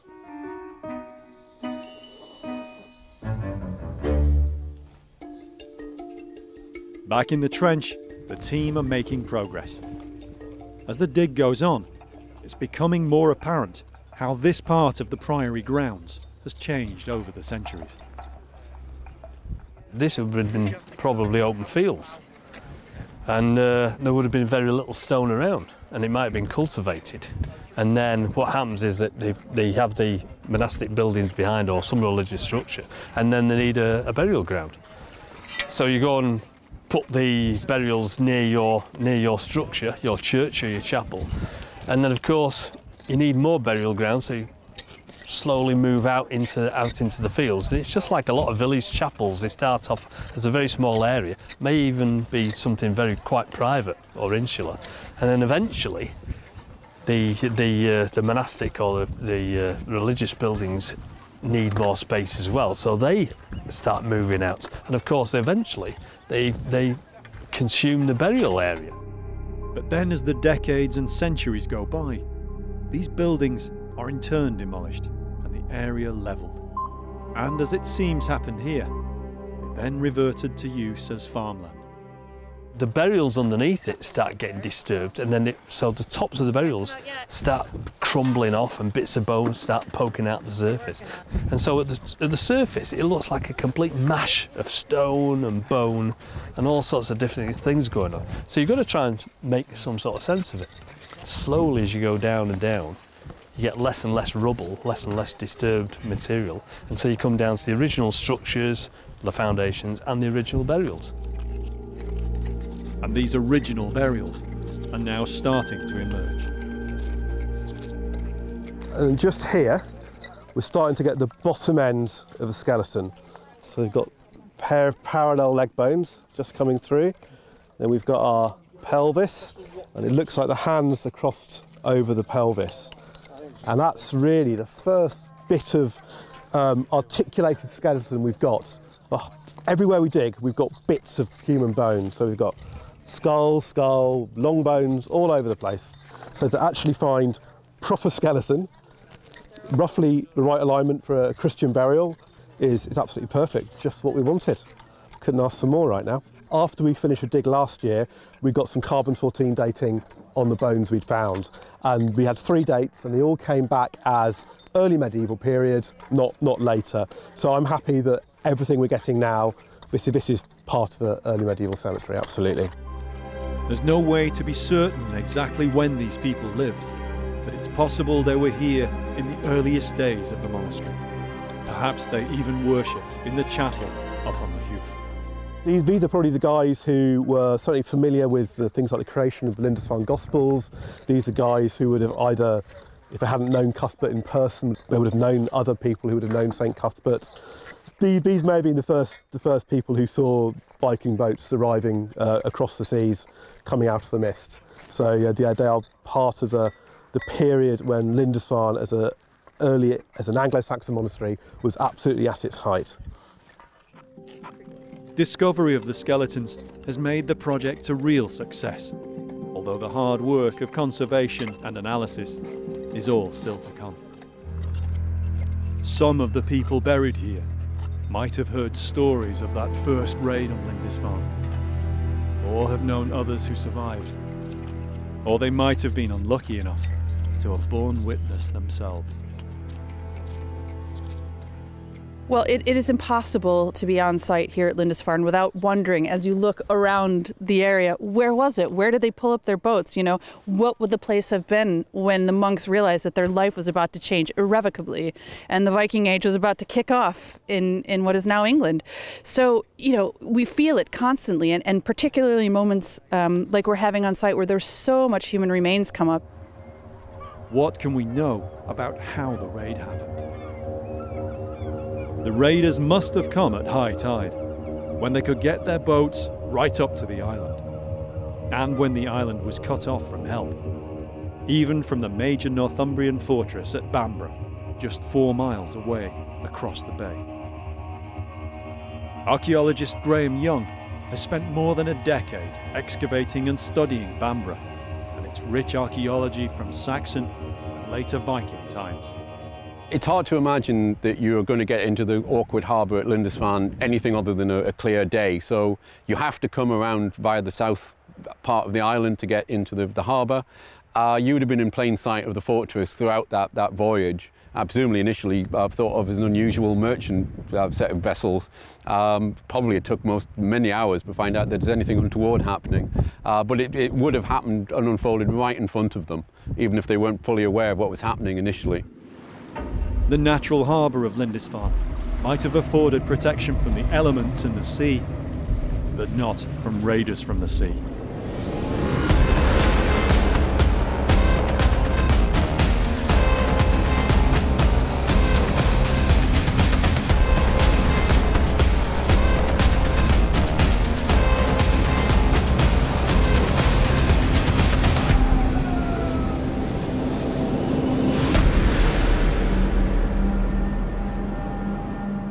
You can really see how much the landscape has changed around here. Down there we've got the old harbour area and the raised beach, and up here we've got the elevated piece of ground which has obviously been added to over the years until we've got this nice plateau on which everything's been built.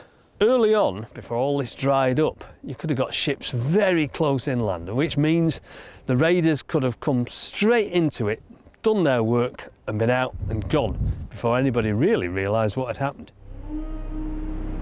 Who knows how quickly the alarm was raised, if at all. We know from modern society that the people most likely to do you harm are people you already know. You let them in. There is a possibility that these people already have a relationship with Lindisfarne. They may be on their annual visit to Lindisfarne, for all we know, and it may be that they're trading and the deal goes wrong. It's perfectly plausible. It may not be malice aforethought. It may be just a deal that goes wrong.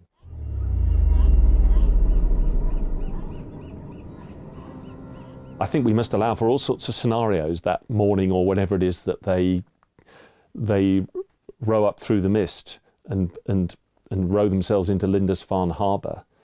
And the monks come down and take the tow line from them and bring them in. What have you got for us? Well, what have you got for us?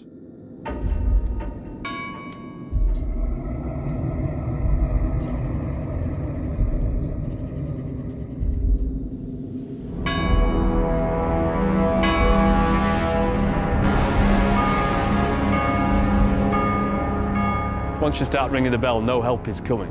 You're completely cut off. And you might as well be on Mars, because the nearest help is over in Bamborough, and they're too far away.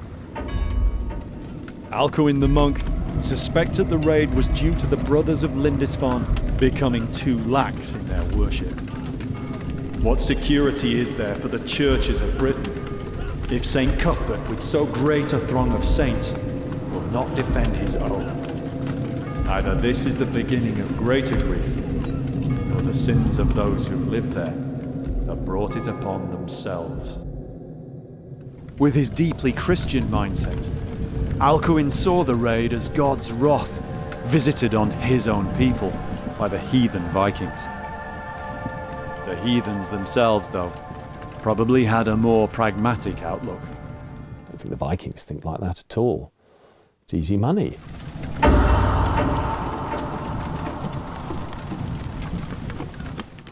Some of the brothers, if they were perhaps out and about, may have rushed back to the inner sanctum, to the church, to the altar, to either protect what was there or to get protection for themselves as well. We know from what Alcuin writes that blood was shed around the altar. The blood of the saints was trampled on like manure, he says. I imagine them perhaps running there. Maybe some of the children ran there too. Maybe one of the masters took the schoolmasters took the children there.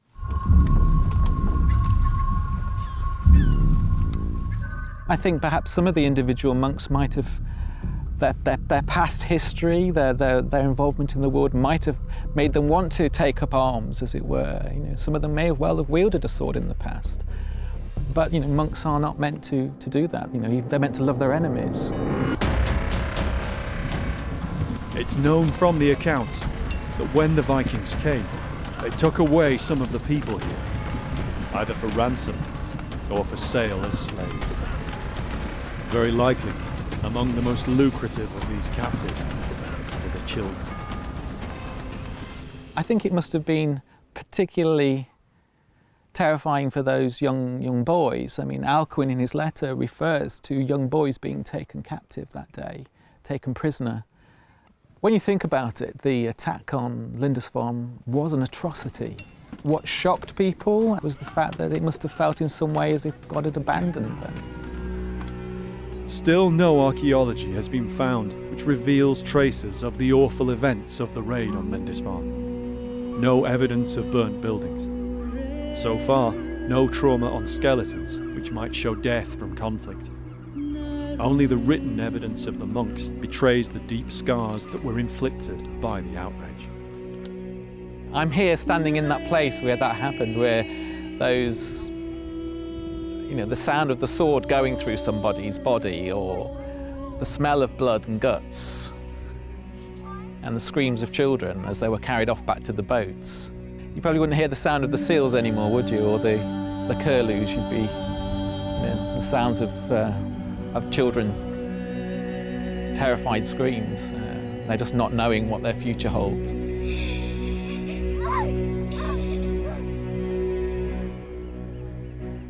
As all these horrendous sounds started to recede as the Vikings went away, the brothers would be left with the sounds as they were before, the sounds of the wind, the sounds of the birds, the sounds of the seals, and they're just left to cope with the aftermath.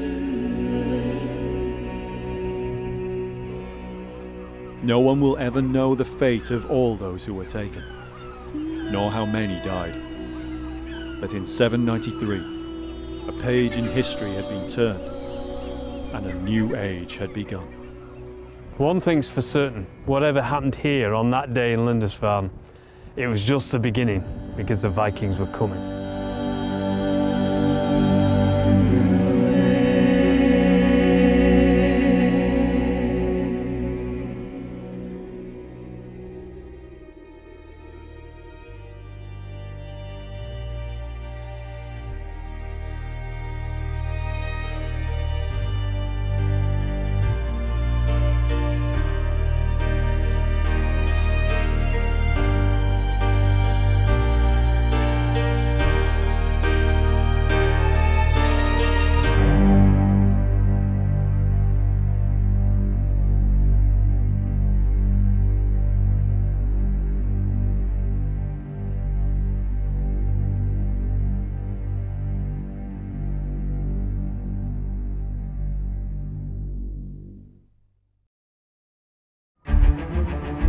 Traces of light seep out from the dark earth, hidden for centuries from the day. Stone and wood, iron and gold, silver for the gods. In the kind of popular view of the Vikings, they're always associated with loot and plunder and its product, treasure. Serpents and spirals, dragons and wolves, amulets and rings.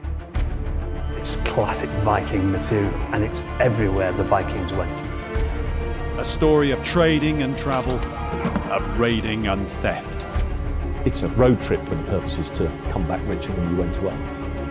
The beauty of an age now past, hoarded in the earth, known only to the gods. The treasure of the Vikings.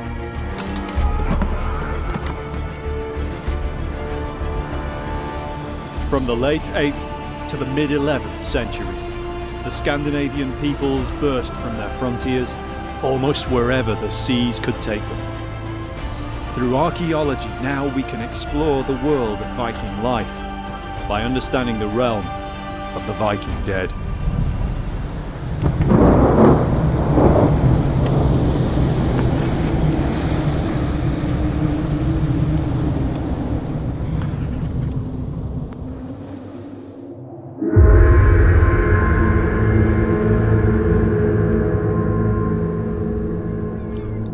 The story of Viking treasure is the story of the Vikings themselves. The richness of imagery and the wonders left to us now. For some, it reflects the voyages and adventures, the romance of a period that fascinates us. For archaeologists, Viking treasure is more broadly defined, beyond fine things alone. Life was short and often violent, yet it was not without its beauty. The sagas convey to us echoes of the Viking Age, tales of heroes and the battles they fought to win great fame, and most of all, treasure. Yet the sagas were written many years after the Vikings lived. One of the problems about understanding the Scandinavian point of view at this time is that, of course, the Scandinavians are not writing things down. They're making runic inscriptions, but these are more or less kind of epitaphs on monuments to the dead and so on. They don't give us a lot of information, especially not in this early period, in the 700s and into the early 800s. If there ever was any contemporary Scandinavian literature, it's now gone. But many physical clues about their society remain. Archaeologist Tim Sutherland has worked on Viking sites. He's in Nottingham to see a special exhibition of artefacts from around the British Isles, reflecting this extraordinary period. The Viking Age is distinct in its visual record, its art. One of the interesting things about the Viking period is the artwork. It's so distinctive. It's beautiful to look at, and it also seems to appear out of nowhere and then becomes very classic Viking in style. The imagery is clearly defined and instantly recognisable. It's related to, yet different, to Anglo-Saxon or other European Christian art. There are several styles of decoration. There are animals and mythic beasts, wolves, ravens, and always serpents and dragons. A lot of it's made out of very basic materials as well. I mean, there's metals and there's stone, but there's things like walrus ivory and wood. And so it almost looks as though they've been trying to make things out of everything. It's almost as if they couldn't help themselves and produce artwork. And of course, it seems to get better and better until it's classic Viking material, and it's everywhere the Vikings went. Probably most of the physical manifestations of Viking art have not survived. Artifacts, perishable by time and the earth. Apart from aberrations like the Oseberg grave, they mostly don't survive in the ground. The Western Viking Age lasted barely 300 years. But the archaeology from the time is distinct. The physical artifacts above all else define in our minds the Scandinavian peoples who made, wore, traded and looted them. They're made of stone, of metal. Iron and steel degrade, precious metals less so. Bronze, gold, silver.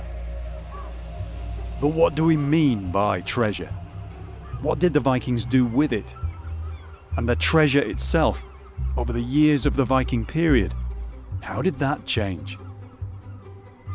Scandinavian society had existed relatively peacefully beyond the frontiers of Western Europe for centuries. But then, in 793 AD, with the attack on Lindisfarne, the raiding began.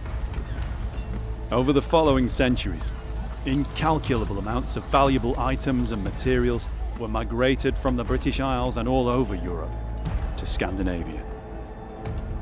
But what were the Vikings looking for in those first raids? I think in the early part of the Viking Age, the kind of literal loot that Scandinavians are taking and bringing home with them is mainly, frankly, anything they can carry that appears to be of value, especially anything made of precious metals. From the early decades of raiding, very little has survived. We find some of this material recycled. We find coins made into pendants, things like that. They're certainly not after money in the way that we understand it. Scandinavia was not a coin economy in the early Viking Age. I think the bulk of the stuff that's coming in from the raids is probably melted down and then recast into new forms more to Scandinavian taste. So how can we understand exactly what treasures the Vikings were after when they attacked Lindisfarne? The raid sent shockwaves through history, and we imagine it to have been catastrophic given the Saxon accounts. Yet it might not have been that devastating. It seems the Vikings didn't get everything they were looking for. Archaeologist and writer Max Adams picks up the trail. Lindisfarne's priory was well known across Christian Europe, and also throughout the rest of Northumberland were other respected priories and famous Saxon monks. Lindisfarne itself is forever linked with St. Cuthbert. His remains today lie in Durham Cathedral. In 793, they lay enshrined in Lindisfarne Priory when the Vikings attacked. Despite their plundering, Cuthbert's body survived, and with it, perhaps the greatest treasure, at least we know of, that the Vikings never stole.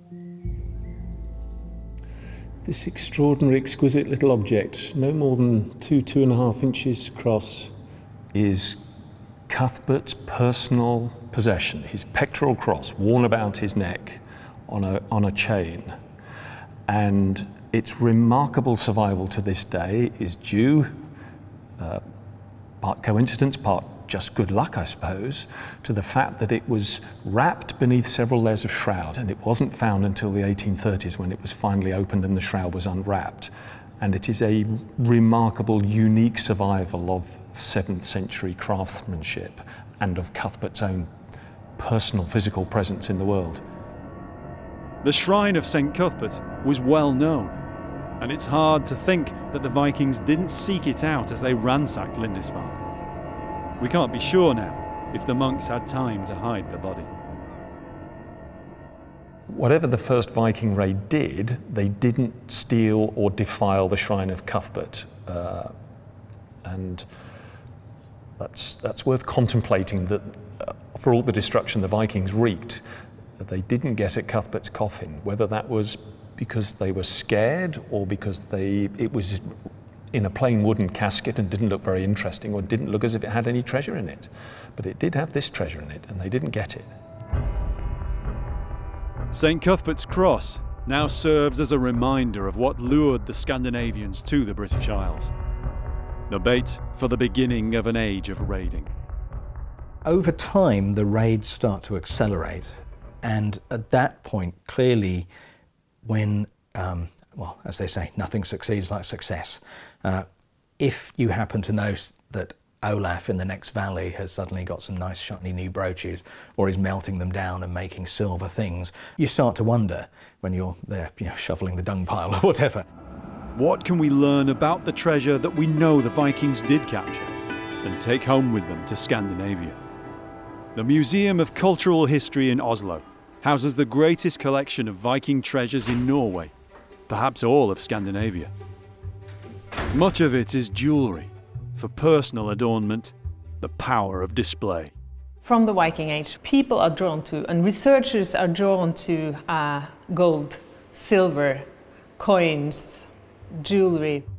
Archaeologist Hanna Louise Annerstadt is here to show Tim around this incredible collection of Viking treasures. So, welcome to our treasure room at the Museum of Cultural History. Oh, yeah. More than a bit of gold and silver around them. Absolutely, and we like to show them off, of course. Yeah, it looks fantastic. So we just collected all the really important objects and put them into one room, and it gives a certain effect. We often think of Vikings as big, roughy, tufty men, but this is really fine material. It's really artistically fine as well. It's not sort of big and sort of lumpy. It's incredibly delicate. I mean, that's one thing that sticks out. And these are really beautiful, not just because they're made of gold and silver, but because they're actually beautiful works of art as well. Absolutely. They used a lot of energy to make these things, to wear them, to look good. obviously. Yeah, it's, certainly. And it does as well, it works, obviously, it works, because it's gold and silver and it looks good anyway because of the artistic workmanship that's gone into it. So. Yeah, absolutely. But Tim's interested to see fragments that remain from the earliest raids of the Viking Age. Artifacts from this period are rare.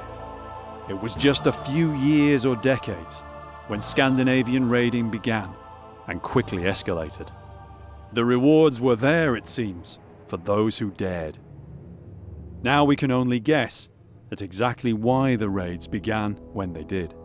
Vast amounts of treasure from the British Isles end up in Scandinavia. Some of it's lost, some of it's hidden and then never recovered, some of it's buried in graves. What are they actually thinking they're going to do with that money? I think first thing on their mind is they're going to buy themselves a wife. In other words, now they've got cash, they can afford to proposition a woman who's they've got pretty good idea which girl they're going to proposition. And with ready cash, which girl's father is going to refuse them. And perhaps some of that ready cash is right here. Some of these pieces are examples of the very first treasures from the Viking period. What's really amazing about this is the primary loot. This is the primary things that was taken or traded from northern England at the very beginning of the Viking period.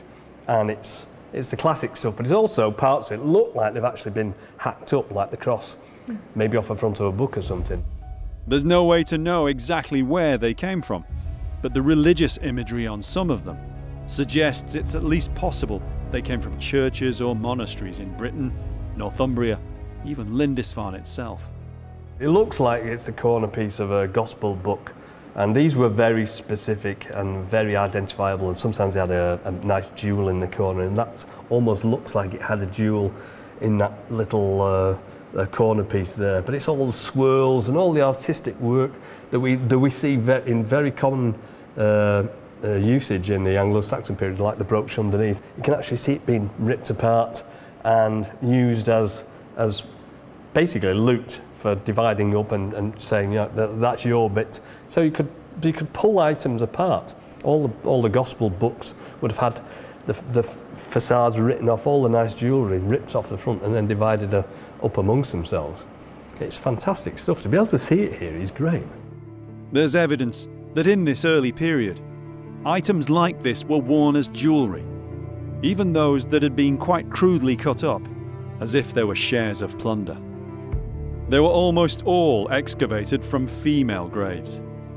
This raided treasure was just about always found on the upper chest of the body, often between the two traditional Scandinavian turtle brooches worn by many women.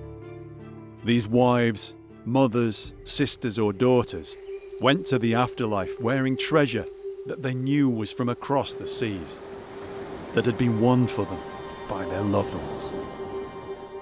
It's about status, it's about prestige, it's probably about gift giving. These objects come from a long way, from a long distance, and this is a society extremely focused on prestige and honor.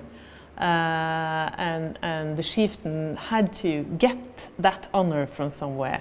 And it wasn't just the gold, it was also the fact that he had, or they had traveled abroad, maybe fought for these objects, won a battle and then come back.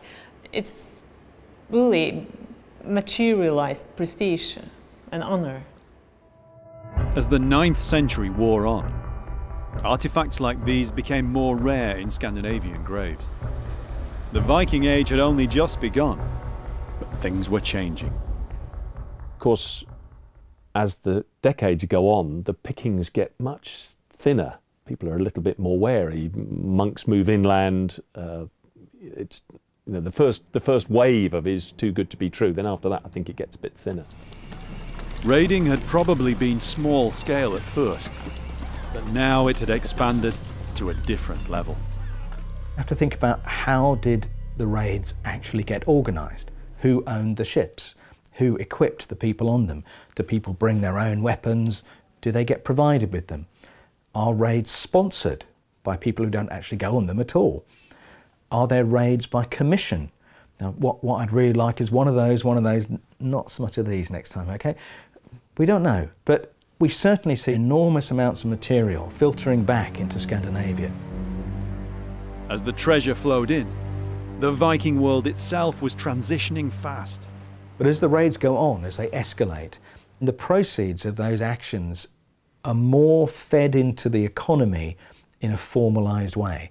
And this is when we start to find silver bullion, hack silver, where finished objects like arm rings or whatever are cut into pieces and quite clearly used for their weight, their value, rather than their aesthetic qualities. Jewellery and prestige items seem to take second place now to sheer amounts of material collected in hoards. One of the things we associate with the Viking period is the hoard. And it's not just one or two. There are hundreds of them. And some of them are quite small and quite distinctive, almost certainly personal, but some of them are absolutely massive. And the number of them is astounding. I mean, they're all over the Viking world. Hoards aren't exclusive to the Vikings. They've been found from Roman, Anglo-Saxon and other times. But from the 8th century, they seem to flourish in the archaeological record. Viking hoards have been found across Western Europe and as far away as Iceland. They often contain gold and copper alloy or bronze. But most of all, they reflect the Scandinavians' apparent favourite material. The hoards contain things like coins, but a lot of them also contain very beautiful pieces of art.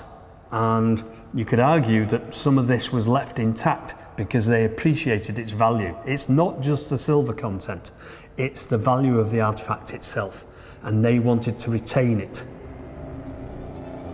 In the decades and centuries after the Lindisfarne raid, the Vikings went from raiders and invaders to settlers. As with every other place they journeyed, so too did their treasure hoards. And the British Isles were no exception. Lakeside Arts in Nottingham is the current home of a travelling exhibition which features some of the greatest hoards found in Britain. This is a fantastic exhibition because what they've done is they've brought together a large collection of hoards from around Britain. Also, some of the most important hoards, some of the big ones from various parts of the British Isles. But they don't all at first look like treasure. It is almost like a collection of material that you see in a hospital that the kids have swallowed. I mean, there's such a variety of bits and pieces, and they're quite small as well. The majority of them are things you could carry around with you in your purse. They do seem to like their well-defined small pieces of silver, or something that could crumple into a small piece of silver. It's clear that the material itself is often what's being valued, rather than the form of the item. So you've got the ingots, and then you've got the coins, but you've also got obviously things that have been chopped from bigger pieces. And whether that's to make it more portable or whether that's something so you could distribute it between your friends or use it as the equivalent of a coin or a method of payment. Over the decades, the composition of Viking hoards changed. From what appear like random odds and ends, more and more hack silver appears, as it seems to become more about commodity. This change is also evident in the hoards found in the Vikings' homelands. We see it in the economical transformation in the hoards, where you get the bullion, the smaller pieces, the coins, the use of precious metal and especially silver as payment. So it's kind of an economical transformation that draws Scandinavia closer to the international trade networks, both in the east and in the west. So what you consider to be valuable changes in this period. Precious metal as payment was all that mattered now. But when it came to this need for bullion, the precious metal which appears most in Viking treasure hoards is silver. We know they had a particular affinity for silver, It occurs again and again in their material culture, in their jewellery and so on. They like gold as well, but silver is the metal they can get access to. Silver seems to have been universally used across Scandinavia for trading, with regions beyond their frontiers. But how did this trade develop? It seems the foundations had been there a long time. To the east of Scandinavia, the Baltic region in Viking times is relatively unknown. Again, written records are virtually non-existent. But archaeology is now revealing glimpses of very early Scandinavian activity here. There has traditionally been a sense that the Viking Age, the time of the Vikings, begins in the west with the raids. But actually these connections out into the world have been in existence for centuries before the Viking Age. Even the great trade routes down to the Black Sea, to Constantinople, what's now Istanbul, and even way into the east, into the Asian steppes, linking up with the caravan routes, even as far east as China. Tallinn, Estonia's capital. It's one of the best preserved medieval cities in Northern Europe. The towers left today are later, but the city itself dates back to Viking times. In the Middle Ages, it was an important member of the Hanseatic League, but its importance for trade dated back to at least Viking times, and probably before. Tallinn was a gateway to the sea routes east, to Russia, also north to Finland, and south towards the distant region of the Black Sea, and the golden city of Byzantium. And there's evidence of these far-flung connections here in Tallinn today. One of Tallinn's medieval fortifications, called Fat Margaret Tower, is home to Estonia's Maritime Museum. An exhibition here also brings together many treasure hoards from the Viking period. But there's a difference about what makes up most of these hoards. As the Viking Age goes on, you start to see this enormous trade in silver coming in from the Arab world to the east. So you have these coin hoards all over Scandinavia. Coins of silver and also gold in huge quantities, and from far beyond the frontiers of Viking society. It's staggering. If you look at the silver, there's all different types from all around the world, and basically you can see the quality of it. It looks like it was made yesterday, or it almost looks fake. It's so pristine, and that's amazing. That's what's amazing about this museum, is that there's coins from all over the place from different periods, all throughout the Viking periods, and it's got all different types of hoards as well. There's private small hoards, or there's group hoards where there's obviously more than one person's wealth. They range back in date to late Roman times and are from all over Scandinavia and Europe. But by far the most are from much further east. Some of the coins are dirhams from the Middle East, which are very specific coins. I mean, you can tell how far they've come, and others are, from various other parts of the world. And it shows the extent that the Vikings were trading. One of the nice things you can see here are the details on the coins themselves. I mean, you actually see the inscriptions, how they were made, when they were made. They would have had the name of the ruler on them as well. And so you can quite often easily date them. Some of the dirhams look more like coins from the 19th century rather than the 9th. I mean, just look at these. These are amazing. Minted over 1,000 years ago, and yet they almost look fake. They almost look brand new. It didn't matter that they were foreign coins. The Vikings only cared about the metal itself. Vikings, of course, the Scandinavians, most of them carried little balances. They were very, very careful in weighing treasure by weight, scrap metal. It's nice to see the scales here, because that's what's important about this silver. It's not the denomination of the coins, it's the weight and purity of the silver. So if you know the purity, then of course all you've got to do is chop up your silver into exactly the right amount of weight. And remember that what we see in the archaeology is a tiny, tiny fraction of what was originally there. Most of it has probably been melted down over and over again and has been recycled, out of the Viking Age. Neither silver nor gold occur naturally in Scandinavia. They raided Britain and Western Europe for it, But when it came to quantity and purity, the eastern supplies were incomparable. But how did this amount of silver travel the vast distances from Arabia? The inland areas of Estonia and northern Europe were wildernesses. But the Vikings were experts in mobility. Just a short drive south of Tallinn, Vikingitkula is a reconstructed Viking village. There's a highway from Tallinn now, but in the Viking Age, the road wouldn't have been the best way to travel here. Rivers like this have hardly changed since the Viking times. There were no real main roads, there's very little in the way of progress through the country, and these are the equivalent of the motorways of their day. You get people coming up and down, using the rivers to get in and out of the country, bringing in the trade goods, and also taking out goods like the timber or whatever that was valuable from the country that could be taken out of the country as well.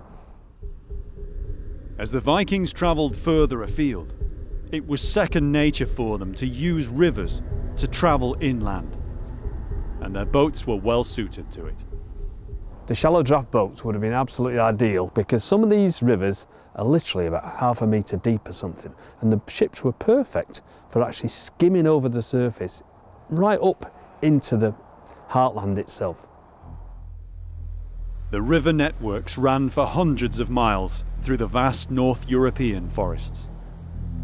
To journey them was perhaps as long and was maybe at times as arduous as crossing the Baltic or the North Sea.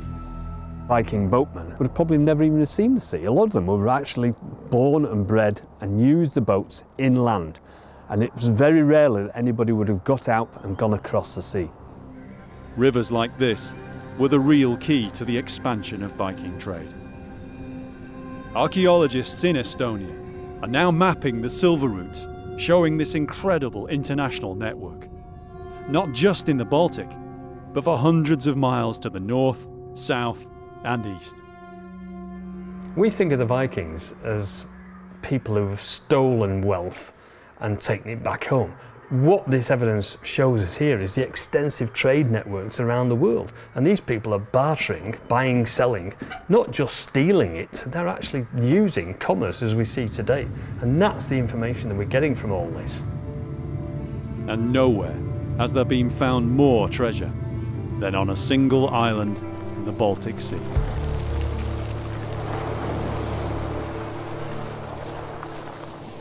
One thing that's absolutely clear from every aspect of the archaeological record is that the island of Gotland is in some senses a separate place, a distinctive culture.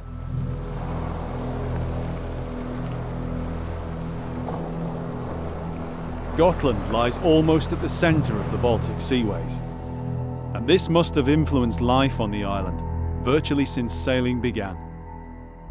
The Viking Age in Gotland lasted longer than almost anywhere else in Scandinavia or Europe, and the people of those times certainly left their mark here. One of the things that is most apparent when you start looking at the archaeology of Gotland in the Viking Age is the silver. There are so many hoards, buried deposits of silver on Gotland that if we make a distribution map of the Viking silver hoards of the Baltic, Gotland is kind of black because there's no space between the dots. There's at least one silver hoard found in Gotland every single year, more than anywhere else in the Viking world. It's absolutely astonishing. There are some parts of the island where absolutely literally every farm has a silver hoard. So they're not just trading in silver, they're doing different things with it than the rest of Scandinavia. The big question is why? Archaeologist Per Widerström has excavated many hoards on Gotland. People in general, I think of history on Gotland, and it's an island, it's an isolated place packed with history. There's lots of evidence for trade in Gotland going back to the Stone Age. But with the Vikings, it reached a different level. There was a strong culture here, and this shows in the archaeology. During the Viking Age, something else happened, and we can see that there are large amounts of especially silver coming in here, and we can also see that the jewelry on the Swedish mainland are very similar from north to south, but on Gotland is something completely different. So it's really important for the Gotlanders to stand out from the rest. Per is one of a small team of archaeologists on the island, whose task it is to investigate every new treasure hoard.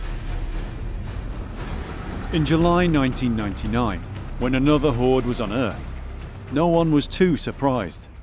At first it was another hoard, but then we realized that this is something different and something else. Even today, it stands out in the archaeology of the Viking Age. It had come to light in the northeast of Gotland, on a farm called Spillings. The discovery of the Spillings hoard, the largest Viking silver hoard ever found, not just on Gotland but anywhere, is one of those amazing moments. Metal detectorists working with Gotland's museum were routinely surveying a field where the landowner had over the years found dozens of silver coins. The landowner at Spillings, he's very interested in the Viking Age, and he said that you need to go over this piece of land. There is something here, I'm sure. At first it seemed that all there was in the field were rocks, and they were on the verge of giving up. It took us a while, and then one of the museum metal detectorists went there and got his bright signal, and that started it all, actually. The detector signal went off the scale. They found not one, but 3 deposits of metal buried in the shallow soil a few meters apart. It was clearly a big find. I think we realized quite fast that this was something different, but not how different. The fragile finds had to be carefully recovered, and quickly. Many visitors flocked to the site. Each cache was cast in plaster and then lifted as a whole, in the hope of preserving valuable clues about how they'd been placed in the ground. When we excavate silver hoards, we'd like to keep them as intact as possible. We'd like to see if they've been if people have been taking things from them, or if there's been things added, and as there are lots of coins in them, sometimes we can see that there's a gap for 20 years, and then they start refilling them again. So that's what we want to do. So therefore we put them in plaster and we take them indoors and excavate them in a laboratory. Each individual piece had to be separated, cleaned and conserved. It was to be more than 2 years before the team would begin to know the full picture. Most hoards are chance finds and are often dug up before the archaeologists even hear about them. But at Spillings, Per had an opportunity to do a proper excavation and investigate the burying of the hoard. They set to digging in the stony field. While we were excavating there one day, this old lady came to us, and she was really interested in what we were doing, because she told us that her husband used to farm this land, and she said that on this spot where we were now, he was very annoyed all the time because he got steel wire tangled into the harvester, and he took it out and he put it on a big pile of stone, and that pile of stone was now later taken away. And we excavated this and found all these almost purple-looking threads, and we realized later that was silver. That was silver threads and silver jewelry that's been dragged out. Per and the team found out why the field was so stony. The hoard wasn't just buried in the middle of a field. Back in Viking times, there was a building here, and unusually it was partly stone, accounting for the rocks all round the area. It was 10 by 50 meters, huge by the standards of the time, probably with an upper floor. But there was no hearth, leading Per to speculate it was some kind of storage or warehouse. The hoard, in the 3 holes close together, had been beneath the floor of this building. The steel wire that snagged in the harvester was literally just the beginning. Spillings was clearly a spectacular find. neck rings, arm rings, finger rings, bars, ingots, and other hack silver. One part of the hoard was bronze.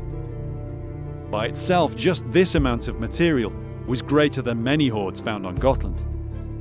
But what made the find truly unbelievable were the coins. In all, there were more than 14,000 of them. Altogether, it amounted to the largest hoard from the Viking period ever found. Not just in Gotland, but anywhere. It was truly unique. Not so much of its size, because even though that's amazing, I mean, it's 67 kilos of silver and other metals, it's really because of the context of it.